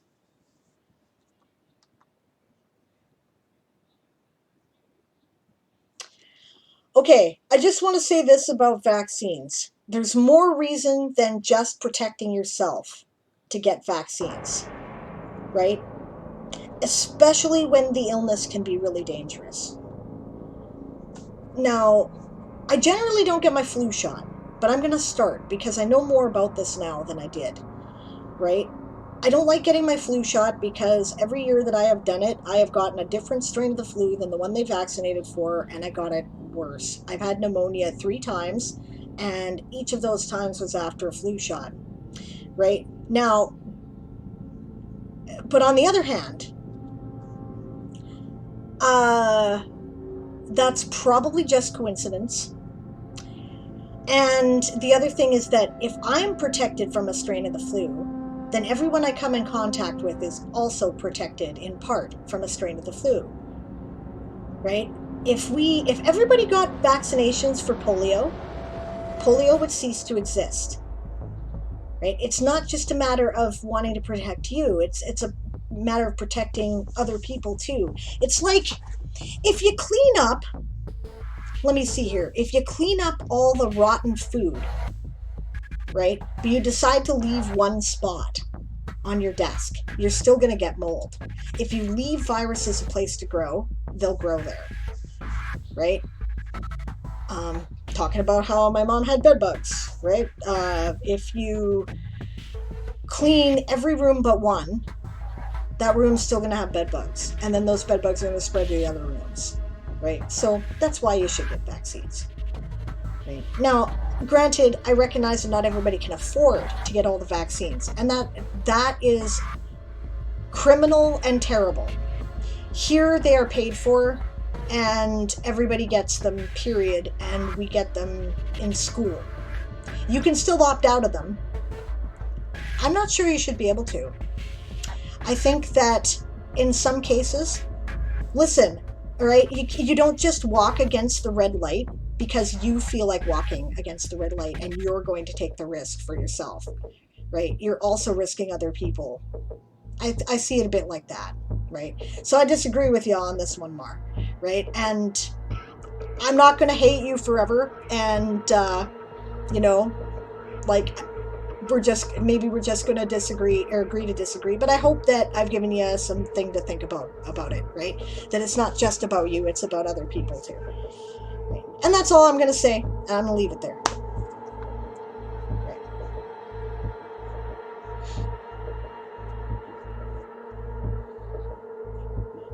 James said during the last sprint, some word dies. I don't know how many. Oh, because he's editing.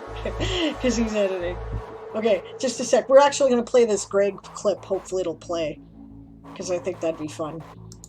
Let's see if we can make it work here.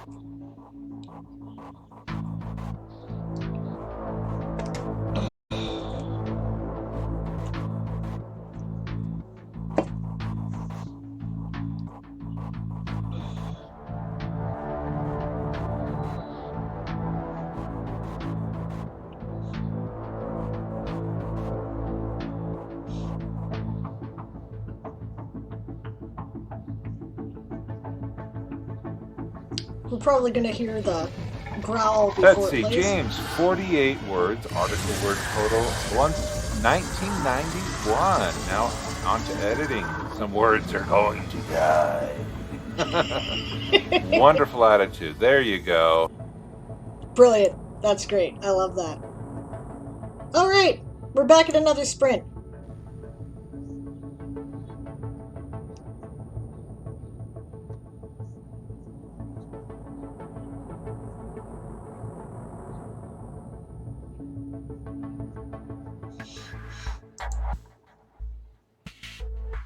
And then we're going to do Brian's story.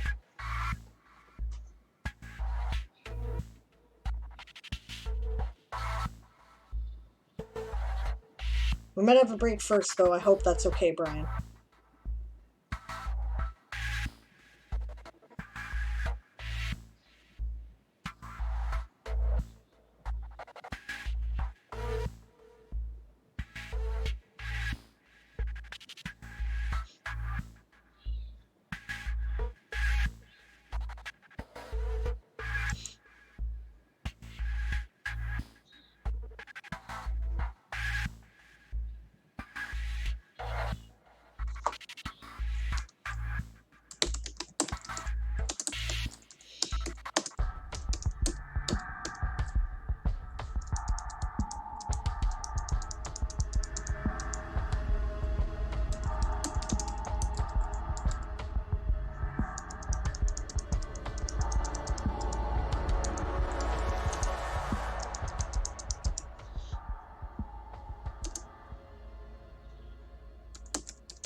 think that word is different in my Orcish language. Do I have Orcish up? Yeah, it'll tell me. There we go. I moved it back where it would make sense to put it.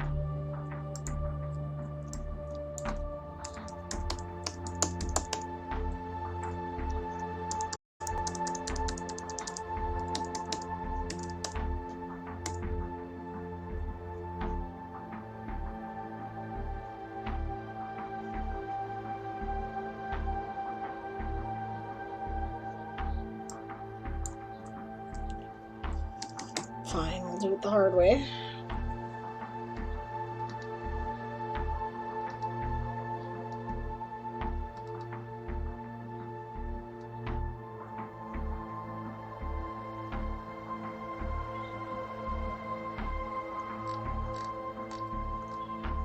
Still didn't do what I wanted. Fuck.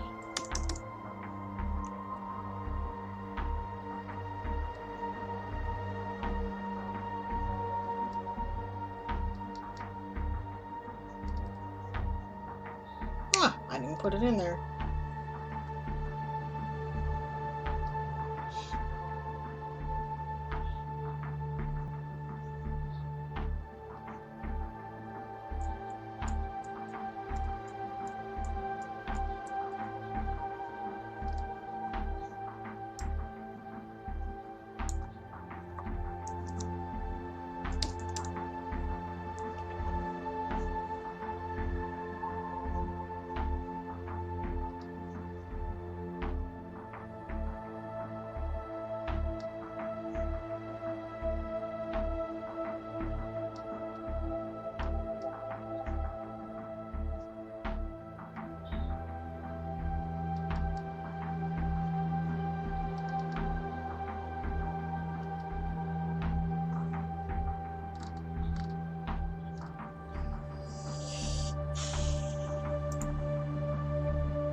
bloody hell.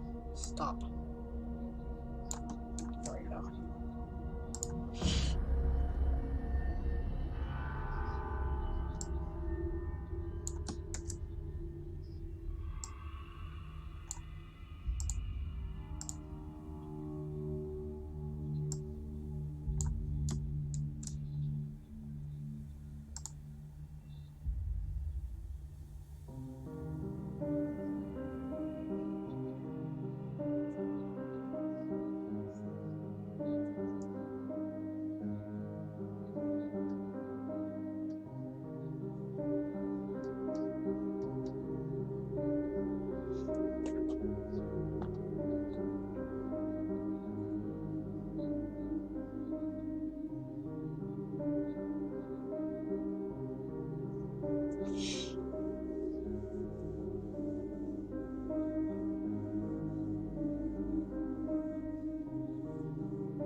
No, that won't be here.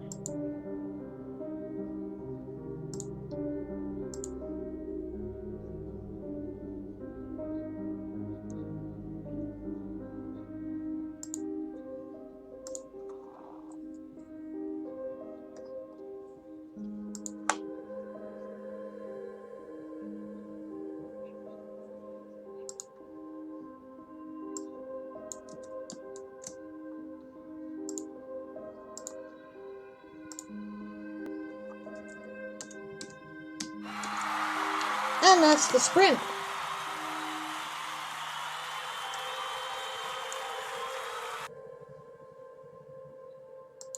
I'm just going to finish this here.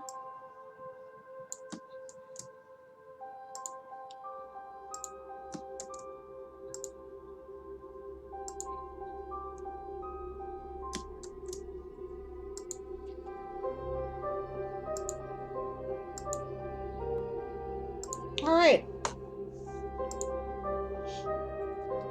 Now how far ahead? Oh! Hello, Judy Dawn. Thank you so much for the host. I appreciate that. Hosted for 12 viewers, so I assume there must have been a raid it didn't ding me for either.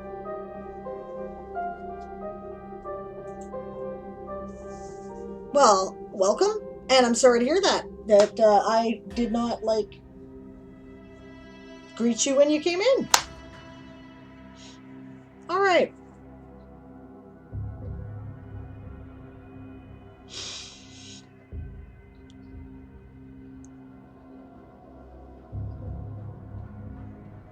Ansaze said in response to how did your stream go? Pretty well. Finished a PowerPoint deck. That's excellent. I resisted the urge to fill it with words, but it's hard. Fair enough. Oh, hello, Hefe. Oh, look at where lurking got me. I do that too. I just lurk and I let people carry me along on their raids and see where I end up. People gift me subscriptions all over the place this way too. It's very interesting.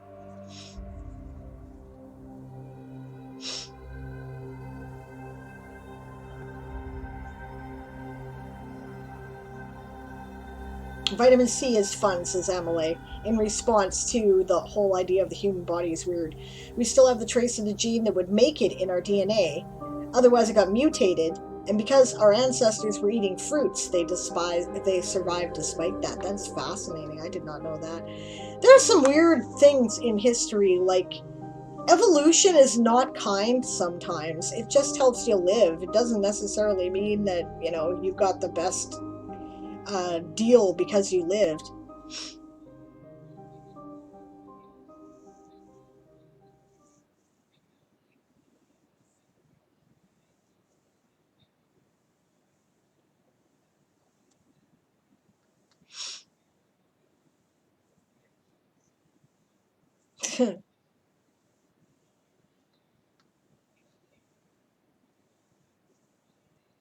Yeah, a well-known pack hunter is a gray wolf, says James. Humans, too, can be considered pack hunters.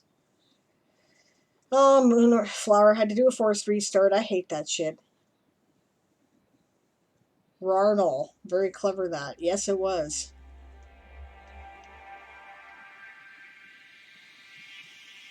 Yeah, anthropomorphs aren't really a new thing, but this is a well-thought-out anthropomorphic race. Yeah, said Brian. Yes, it's nice to have one world-building element, says Amelie, and just to build up on all the consequences for the world. I get so annoyed when an author doesn't consider that properly.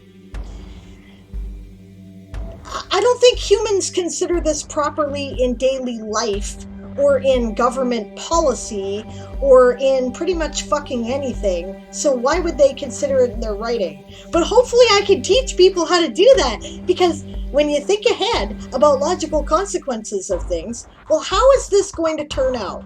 What results do you think this is going to have, right? I think we all do a lot better. It makes better fiction, for sure. Good night, Kayetan. Sleep well. I don't want to be reasonable today, says Emily. Not going to bed now. You know what? When you're a grown-up, you don't have to. Yep, I agree with Mar completely. I don't want to be reasonable is a great excuse. Alright, what people are working on. Daz is writing the backstory article for her MC in his own words. He's cool, so I look forward to that. Mar is working on many of his worlds right now. That's awesome.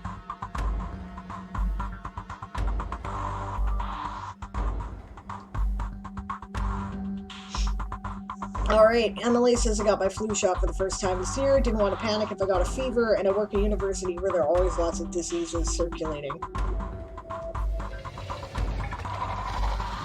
Yeah, I agree. Of course, Onstaze, medical excuses have to be allowed to stand. Of course they do. Right? Some kids have contraindications. Yes, we don't want to make people more sick. Yeah, so we do what we can. Alright, we're ready to read Brian's article, or Brian's story, rather. Let's do it. Those of you who are sprinting, the sprint timer has started.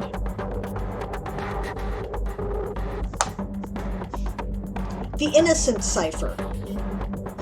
I'm doing this as a showcase, no edit. Because it's a little long, so. When Jake showed the book to me, I didn't quite recognize it. After all, I'd looked at it years ago, when I was 14, and went through my father's old book collection. I thought it had gotten lost in the move, but when you relabel boxes over and over again, sometimes you forget where things were. Wrong tense! Okay, sorry. What's this, Daddy? Jake asked curiously. He held it out and I took it, flipping through the pages. The book was a thin one, like other books from the children's section of a library, but not bound in the kind of cover you get from mass printing. It was more like those ones with the ribbed binding that you see on old, dusty bookshelves in some mansion study, and there was no illustration on the front cover. Not at all something the average child would be attracted to on a bookshelf. Besides, the letters on the page were completely incomprehensible. Where'd you find this? I asked in surprise, eyeing him. He went a little red and shuffled his feet. Where? I repeated, drawing out the word in a tone that made it clear I wasn't going to accept any lie he came up with. With Grandpa's things, he admitted. In the basement. Mama asked me to go find some more light bulbs. While those two statements seemed disconnected, they made perfect sense to me. To be fair, I don't think that it that it seems disconnected. Actually, it makes sense. People would store their old junk in the basement if they don't have an attic, and that may be where you keep the light bulbs too. But okay. While these two statements seemed disconnected, they made perfect sense to me. We had inherited my father's old table lamps, and during the move decided we didn't actually want the tables they used to stand on. Therefore, the contents had been emptied into a box that mainly consisted of things that went with lamps, such as light bulbs. Clearly, Jake hadn't stopped his exploration of the box once he found the bulbs. I see, I said. I'm sorry, Jake said quickly, clearly wanting to avoid getting in trouble for something. I thought for a moment. I'll tell you what it is, if you can tell me why you're sorry, I invited. Yeah, somebody's a dad. Okay. Jake screwed up his face, searching his memory for the lesson he knew I wanted him to recall. He gave a little nod as he remembered. "Don't touch other people's things without asking," he said confidently. I nodded back. That's right.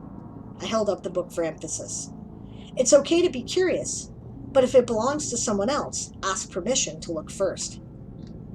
Okay, Jake said. Satisfied, I motioned for him to come sit down on the couch with me, moving my laptop aside. He ran over and jumped up into it, just like any other 6-year-old. They seemed to feel the need to run everywhere. Did I do that when I was young? I like that. Yeah.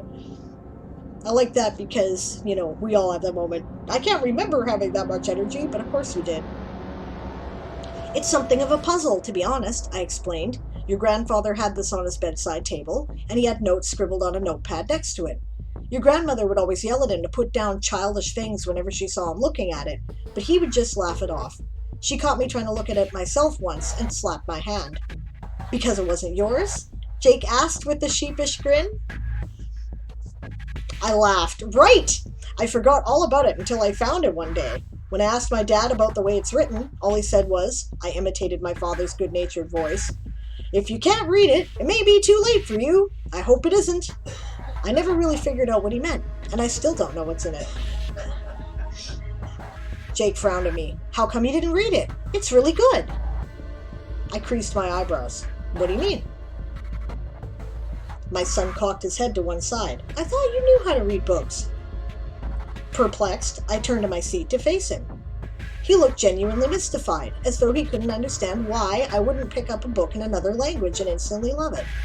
In his eyes, I saw a certain disappointment, as though I just told him Santa Claus isn't real. Double check your autocorrect. Then the rest of what he'd said registered. Really good. I do, I said. I just can't read this one. I don't know the language. Impatiently, Jake snatched the book out of my hands and opened it to the first page. Here, he said. Then, to my utter astonishment, he began to read aloud. I stood before the statues in the hall and bellowed, I shall not be made into stone. The immovable, silent figures stood thrice as tall as I, towering over me with menace carved in their giant faces. With a swish of my cape, I strode past them towards the entrance to the tower. My sister, imprisoned, had cried out from its battlements the night before, screaming to me across the winds for rescue. I stared at him, mesmerized and unable to make a sound. It was as though an entirely different little boy sat next to me. One with the vocabulary. I was thinking that. Thank you. I'm glad you're touching on it because I was going to go, wait a minute. Okay. One with the vocabulary that comes with a master's degree in English literature and a practiced talent for reading aloud. He read as though his performance could move a theater full of listeners to tears or laughter or excitement. And all of it came as smoothly to him in that moment as if he'd been born to read this book. Yet he didn't sound any older. He had the same excitement that a child gets when telling you his favorite story from memory, making it as dramatic as possible, even if that meant over-embellishing the scene. Cool. All right, so you can tell, then, Brian, I would assume, by the way that I read it out, that I caught that in the subtle way you were already communicating, and did it. So, score 1 for you. Okay. I half expected him to stand up and start strutting the length of the living room, acting out the character's march to the tower. I was sure he'd never heard or used any of these words before, but as he spoke them, he seemed to have a complete understanding of their meaning. I feel like there's a bit of redundancy there, but perhaps in this case it's not it's not inappropriate.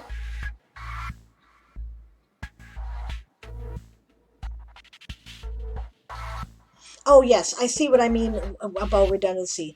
You already said in this paragraph, it was as though an entirely different little boy sat next to me, one with a vocabulary that comes with a master's degree in English literature and a practiced talent for reading aloud.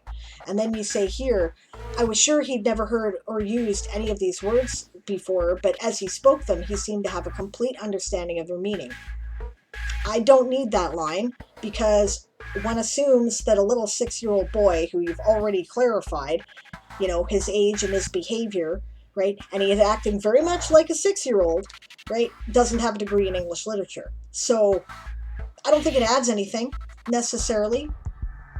right? I'm not sure it takes it away either. Yeah, so I don't know. I might consider cutting it here after the march to the tower. And all the while, as I watched Jake's eyes fly over the pages, the letters printed there remained completely foreign to me. Oh, yes, never mind, ignore me. Keep that line, because as you're pointing out that, okay, no, you made the right call there, right? Because, yeah, it's a bit redundant, but, right away saying after that the letters printed there are completely foreign to the narrator, then that is a good way to, draw attention to the differentiation. Not that the child could understand it, but that the narrator does not. Okay, so, yeah, carry on. All right. We remained on that couch for nearly an hour, my 6-year-old son reading to me by the sunlight through the living room window. I settled back into the cushions in wonder, and listened as he recounted the tale of a boy determined to rescue his young sister, who had been abducted by a mean, elderly dark sorcerer. One who had become so set in his ways that everything around him turned to stone, and every word he spoke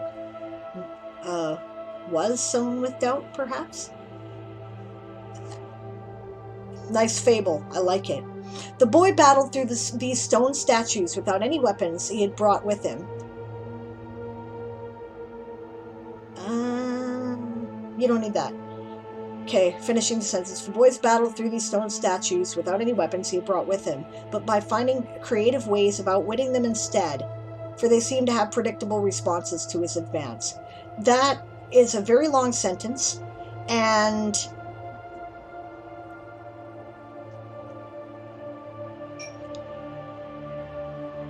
I would say the boy battled through these stone statues without any weapons, because who cares whether he brought them with him or not? The fact that he was using his creativity to outwit the statues, that's good. We don't need to know whether he brought the weapons or not, right?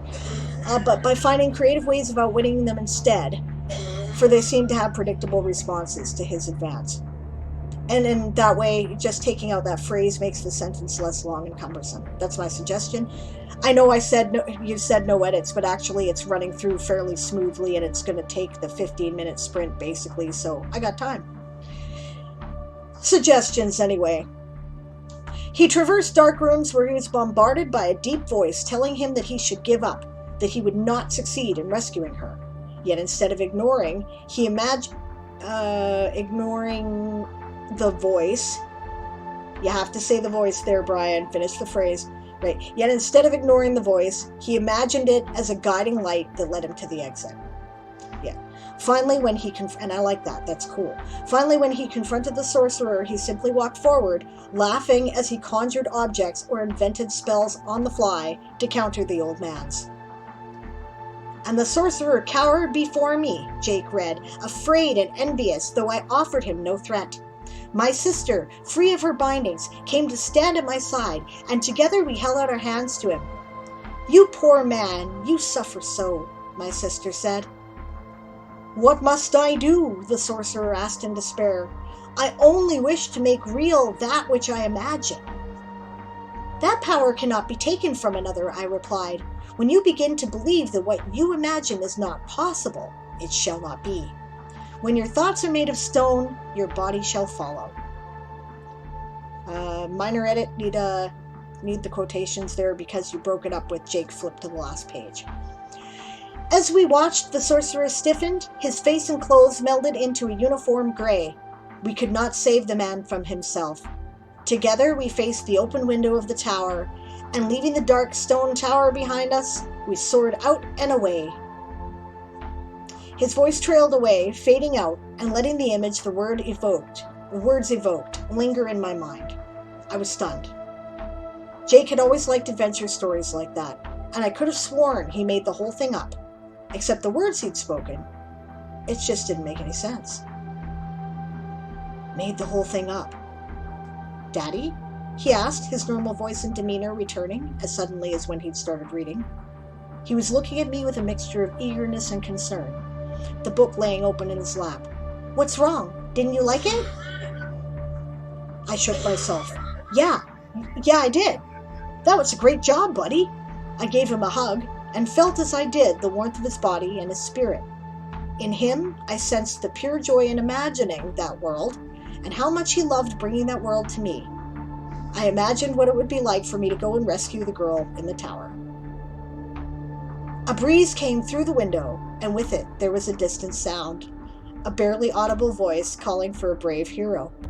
I looked down at my son and grinned, and out of the corner of my eye, the once alien text became something I somehow understood. I was a block of stone until my son came to rescue me.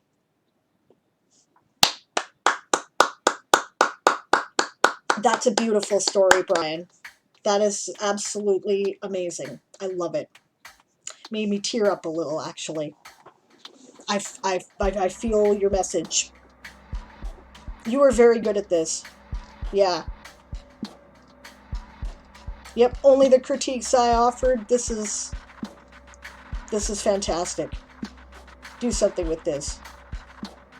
I'm editing? Oh, I have edit rights. Okay. Well, then I'm going to fix your Santa Claus. Because that's not a movie by, what's his pickle there? Tim, whatever the hell his name was. Because it's, not something we sign in a document. This is great.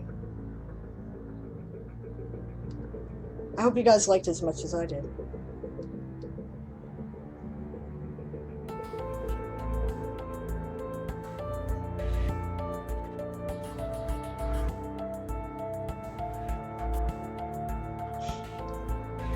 Okay. Where are we at for the sprint? Oh, almost perfect timing. That's brilliant. Okay, so before we started reading, Brian said, so the story you're about to read is a standalone piece and will not be a part of anything longer. Yep. Yeah, you don't want to mess with that. That's perfect just the way it is.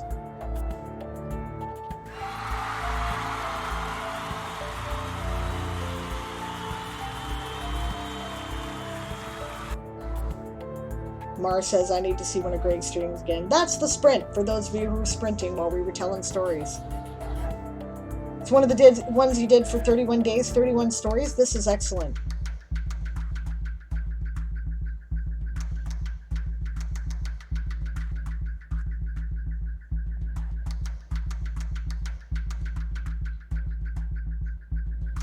Anastasia reminds himself not to write Necktie Wizards fanfic.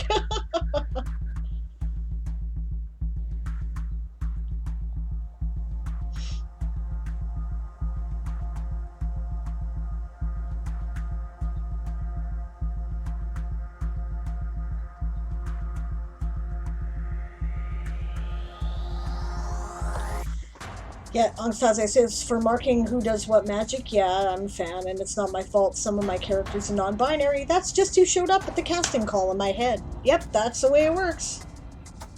I love that more and more people are, getting more and more diverse characters show up for the casting call. That's great. Mar was kind of excited by my orc dictionary there.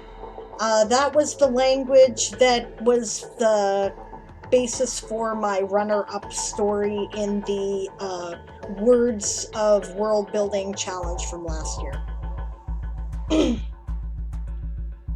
Brian says, I love making languages for D&D games because then the characters can do language checks to slowly decipher a document they have. Yeah, that's true. That was Vulgarling I used for that, actually, there, Mar. I just really kind of gamed the system until I got what I wanted.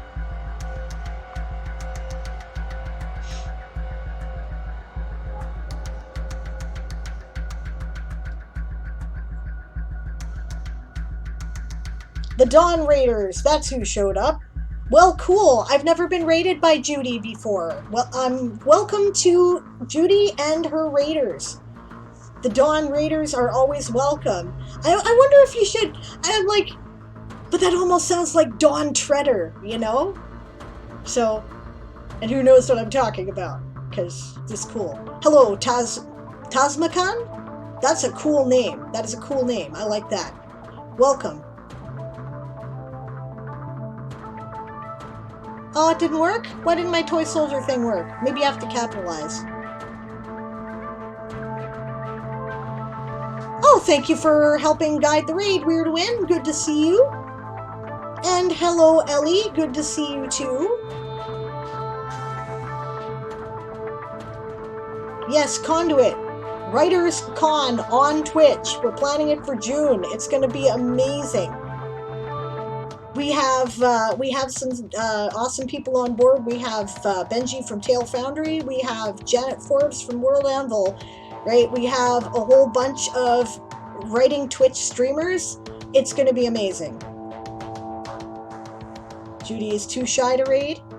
Aw. Well, I hope you're lurking. Oh, you signed up as... Oh, there she is. Hi, Judy. Yes, I signed up as a speaker for Conduit, I think. Excellent. Excellent. That's great. I can't wait to meet you. Ongsaze says, rule of thumb is, if your slide deck will do your audience any good without you, nerf it. They're here to see you. They could read notes on their own. And also, people can only absorb one type of word at a time. If they're reading, they're not hearing what you're saying. Aw, and then Judy took off. Damn. I missed her while I was reading Brian's stories. Ah, boo. Hello, Esong. Good to see you. Oh, I loved this story so much. This was great. Maybe you might want to share a viewing link for people. I don't know if you do, but it's fantastic. Esong pointed out that of the two things, she liked the second excerpt more than the first. No, I think on retrospect, comparing the two, he needs them both. Yeah. Aw, I know what you mean there, Ellie. I finished my sandwich. I'm not hungry anymore, but I'm still sad there's no sandwich. It was tasty. That's how I felt about my soup. Yeah.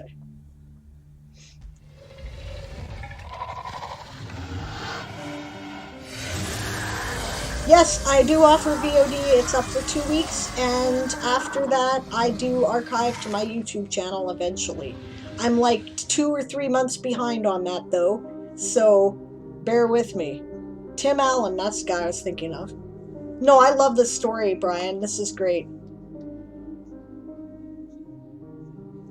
4 hours? That took you 4 hours? Beautiful. You had a muse. And it was working. I'm almost caught up. All right. I am sure you did not scare Judy off, Ongsaze. It was probably me not responding to her much.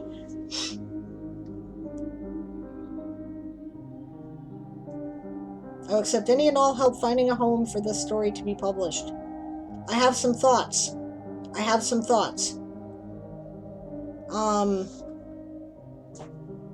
You know the grinder, right? Anyway, it's time for the last sprint, just so people know. I am going to kind of do the sprint, I think, next to nothing. Okay, here, let me be your friend. The grinder. Writer's friend right here. This is where you can find markets to submit your work to. Let me show you how this is done. Here is the link. Check this out. And I know of a couple markets that I'm thinking of that would be ideal for this, actually. There's one that I always... You know what? I'm even going to do a search and show you. Here's how you do it. Okay. Advanced search. Fiction. Check this out. So you select your genre. Your genre is fantasy. Story length. Yours, you said, was 1,500 words. So that is a short story. Come on now. There we go. Word count, 1,500. Right? Minimum pay. What do you want to get paid? I personally want to try to get paid the 8 cents a word professional rate in this market. I think that's probably sufficient. You can even exclude things like your ignored markets, right? You can exclude markets where you have pending responses. You can exclude temporarily or permanently closed markets, so if they're not currently open for submission, you won't get them. right? Anything that's feed-based, or fee-based, you have to pay to submit. Fuck that. I'm the writer. You pay me, right? Mandatory newsletter. Nope, not signing up for your shit unless I want to. And non-standard contracts, right? Now, let's see what comes up.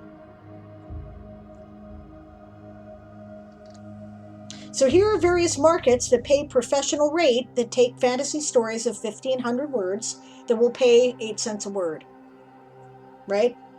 It gives you their name, links to their website, average response time, right? And then you can check out the different markets, right? Apex Magazine, Asimov's, Augur, that's a Canadian one, Beneath Ceaseless Skies, Clark's World, Daily Science Fiction. Oh, it's short enough for daily science fiction. That's cool. They accept fantasy too, they say right there, right? It's an S and an F, right? Deep Magic. I think that's the one I was thinking of because it's like a clean market. Oh, Podcastle might work too. Just a second here. Let me look at Podcastle for you. If I remember correctly, then this is one that is generally looking for. I think they have a just sort of young adult to new adult market, so that might be really cool for that, right? But I mean, any of these are an option, right? Fantasy Magazine, Lightspeed, everything's open right now. Shit, I better start looking at my archives here, man. Find what I haven't submitted to yet. But there you go.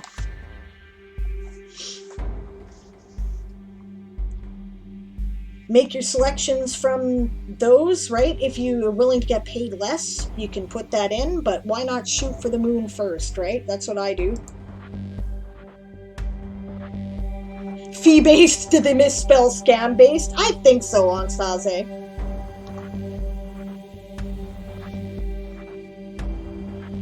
Speaking of anthologies, I still have not heard back from the queer anthology, says Ellie. I'm not sure if this is good or bad. It's good, right? If you haven't heard back from them, like they responded to me fairly quickly, and they responded to Siobhan fairly quickly, right? So if you haven't heard from them, it means they haven't gotten there yet, right? Or they're thinking about it. I can look it up, actually, because I have a submission into that one. Oh, I have to log in just a second here. I'm gonna switch to another screen for a moment. I'm not actually taking a break. I just don't want you to see my password. I'm making sure you can't. Okay, I'm logged in now, so we'll go back. And I guess I'm not really doing a... Well, okay, I'll put up the sprint screen. I hadn't really done the sprint anyway. But, manage submissions. These are things that I have pending. If they're yellow, I've been waiting a long bloody time. And they should have gotten back to me by now, but they haven't. This is the one. It gets even better. No. Okay. Oh, they must have... I don't know. Did they respond? No, they haven't yet. Okay.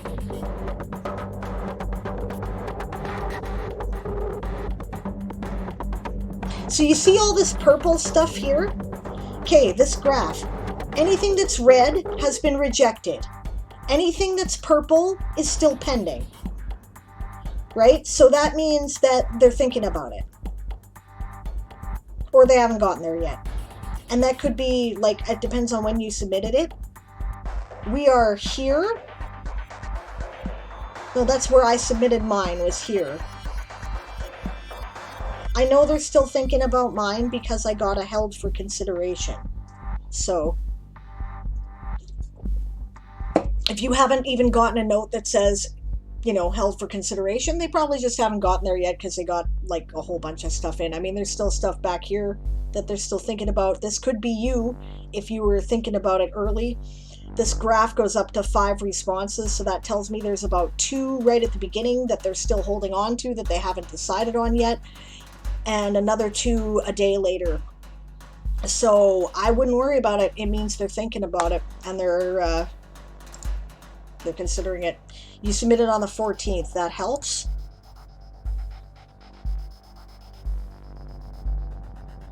Yeah, that's like right there. They must have been sitting on yours. That's interesting. Okay, so I would take that as really powerful encouragement, Ellie, actually. That means that, okay, when something is held for consideration, what that means is that they really think they want to do it. They just want to make sure it fits into what they're doing, right? It's almost as good as an acceptance, but not quite, right? Because it's like, you know, we're gonna wait and see, just because we don't want to make any promises yet. You notice they don't have any green on there. That means they haven't officially accepted anything, right? But it's in their pile of stuff they're chewing on, right? If you haven't heard back from them in a long time, and you have no reason to think that you may have missed it, and check your spam folders, because sometimes that happens, right? Or that you know, it's a really unusual amount of time for them to respond to you. Like, yeah, I would keep checking this graph and seeing how many people, like, you know, whether or not there's been any responses for a while. But yeah, what it usually means is that they thought it was really good. They think it could use a little cleaning up, but they're not sure if the cleaning up is a barrier to entry. They probably don't. They like the story, probably is what that means, but there's some technical thing that they aren't fond of, or the reverse, right? They think it's technically brilliant, but they're not sure it fits with their theme, right? So it could be one or the other. Yeah. It would be lovely if Google decided to filter your rejections until you're ready to handle them. I totally agree, Anastasia. Yeah. Yeah. Hey, my pleasure, Brian. He says, thank you so much. I'm glad I showcased it. I'm glad you did too, right? This is the first time I've had someone read some of my stuff on their stream. It was good. It was a really good story. I think that, you know, you should be able to find publication for that pretty easily.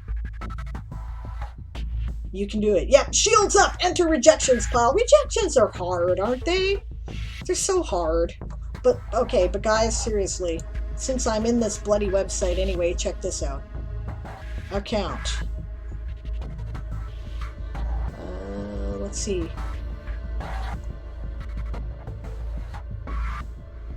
I don't remember which one it was, whether it was managed pieces. No. Okay, it's manage submissions.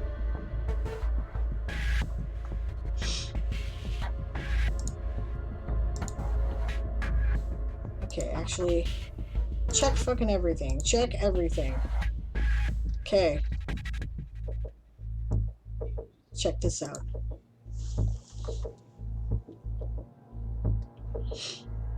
This is everything I have ever kept track of that I have submitted through the grinder. This probably represents about 80% of the work that I have done professionally as a writer in fiction.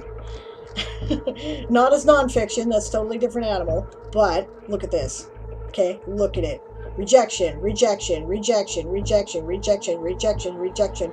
Never responded, right? Rejection.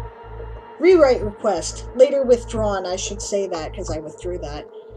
Acceptance. 1. Ding! Rejection, rejection, rejection, rejection, rejection, rejection, rejection. Never responded. Didn't even bother getting back to me. Rejection, rejection, rejection, rejection. For fucking ever. Rejection. Never responded. More rejections. Ding! Acceptance. And that's what everybody's sheet looks like, guys. I'd also like you to know that I've probably published about 80% of the short stories that I have submitted for publication. Why? Because I'm stubborn and I keep sending it back.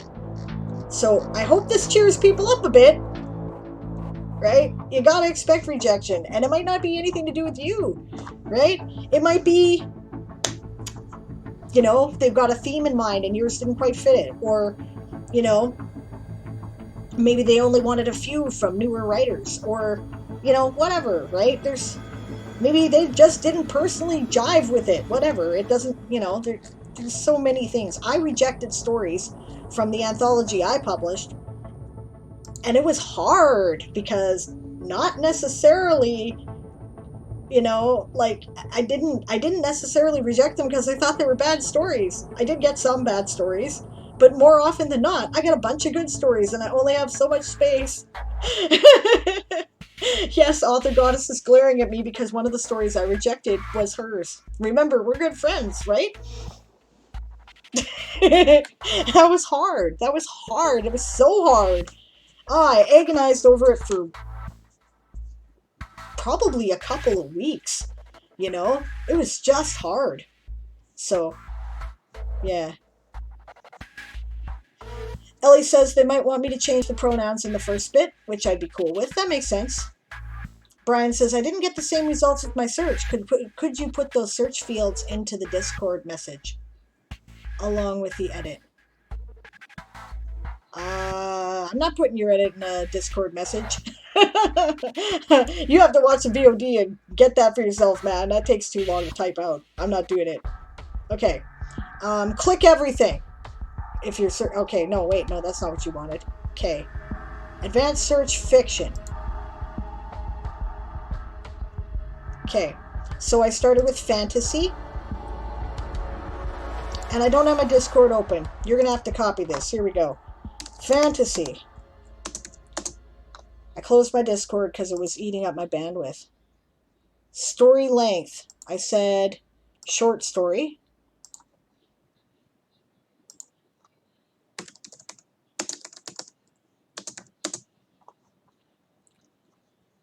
Okay. Actually, I should... Here. Genre. Fantasy.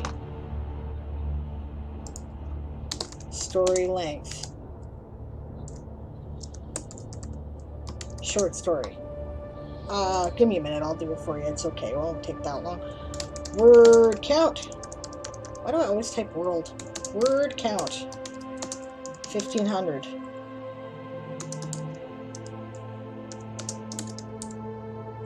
Minimum pay. 8. For 8 cents a word.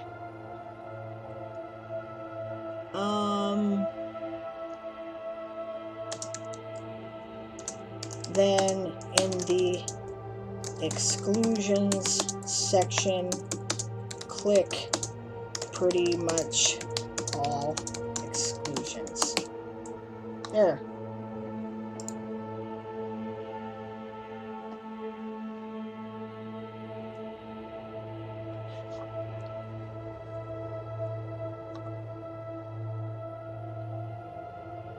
Anastasia says, I asked the filkers included in the con story for permission to publish with their excerpts. Okay. So far I've gotten one response and it was a nope. Really?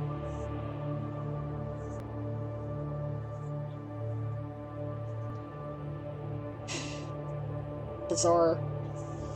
Author Goddess says, though I've read the story that was in conflict with mine and you made the right choice. It was hard. Anastasia says, other people are saying, oh, just make up your own lyrics and don't worry about it, but the genre is of community and process more than of lyrics, so that doesn't feel right to me. That is shitty. I'm sorry somebody said no. I can't imagine. I can't imagine why people say no to this. Like, I can't. I don't understand that at all. Why wouldn't you want someone to talk about your story, or your writing, your song, whatever, and then give you credit for it? It's free advertising. I don't understand it at all. Oh yeah? Author Goddess says I can't sell Switchblade tattoo though. Well, that's pretty brutal.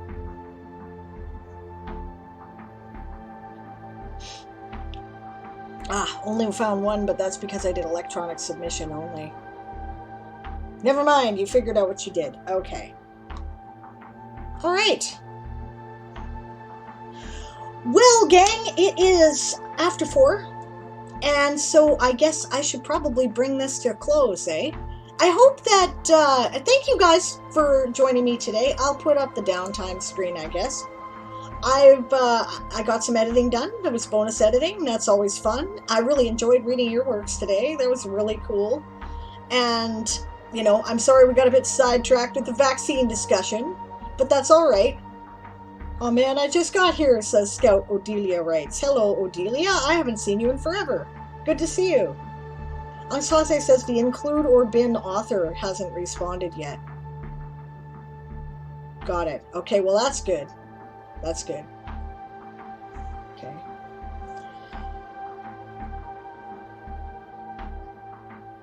I've been so busy. Ugh. Scout Odelia Writes was streaming yesterday. Cool. Well, before you take off, I'll tell you when you can see us again if you're interested, right? Okay, tomorrow, slight change of programming, right? In the usual slot for Diane Actually Writes, which is where we do pretty much focused word sprints with a little bit of chat, right?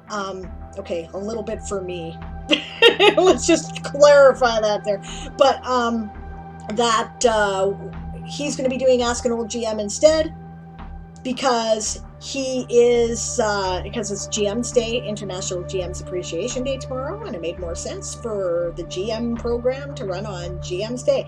So he will be in my usual slot, which is 2 p.m. Pacific to 5 p.m. Pacific, which is 10 p.m. GMT to 1 a.m. GMT, right? And then on Friday, I will be in his usual slot, which, so Diane Actually Writes will be taking place at 1 p.m. Pacific time, which is 9 p.m. GMT, runs for 3 hours. Prior to that, at noon Pacific time, 8 p.m.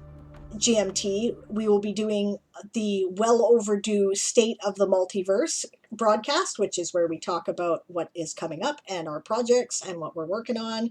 And I have some really cool news to share, so I'm very excited about it. I hope you are too. And then on Saturday, it's my birthday, so we're going to have a Hobbit birthday here. We're going to have raffles. Come check it out.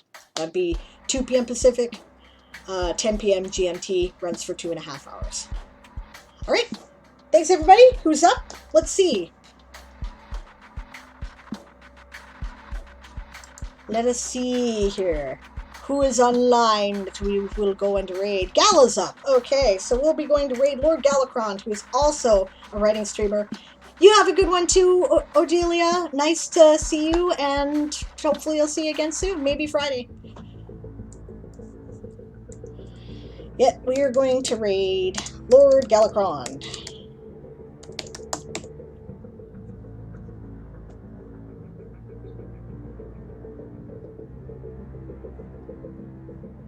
Yeah, sorry, Mar. Stream is ending, yeah. But we're gonna go see Gala, and he's cool. Right? Ellie says, I'm using this website now. I'm gonna try to find a home for my vampire story. There you go. You're welcome. When is the Diane Pretends to Write? Today. It's called Diane Writes, but because I answer writing questions and I do showcases and critiques and edits, I rarely get much writing done today, let's just be honest. So I had to make another program called Diane Actually Writes, which is all about Diane actually writing, hopefully. Yeah, I don't get it, but I have to respect it. Yeah, absolutely. Anastasia, I agree with you. Yeah. They said, thank you for asking, but I do not wish to be represented as a character in the text performing the song, and it seems like the scene's framing calls for that. Hopefully you can find a different folk song to fit your needs, which confuses me a little. The depiction was just man, woman, NB playing an instrument, and I heard that Pronoun wrote the whole song around that pun, Becca whispered to Morgan. Yeah. Did you send them your story? Someone doesn't like the subject matter in the story and doesn't want to be associated with it, but is too politically astute to tell you that, would be my guess. Okay. I'm waiting for my wheel and space version. I'm dying to see what you do with the wheel. It won't be for a while, but I will do something. All right. One page. Gotcha. The page that included them. Okay. Sigh. Well, them's the breaks and it's shitty. Alright, let's go raid Lord Galacrond. Thanks for joining me. I had a lot of fun. And I will see you guys not tomorrow, but Friday instead. Don't forget the raid shout, which is prepare to be boarded because we are the Sable's privateers. I hope you had a great time, and I will see you again soon. Bye!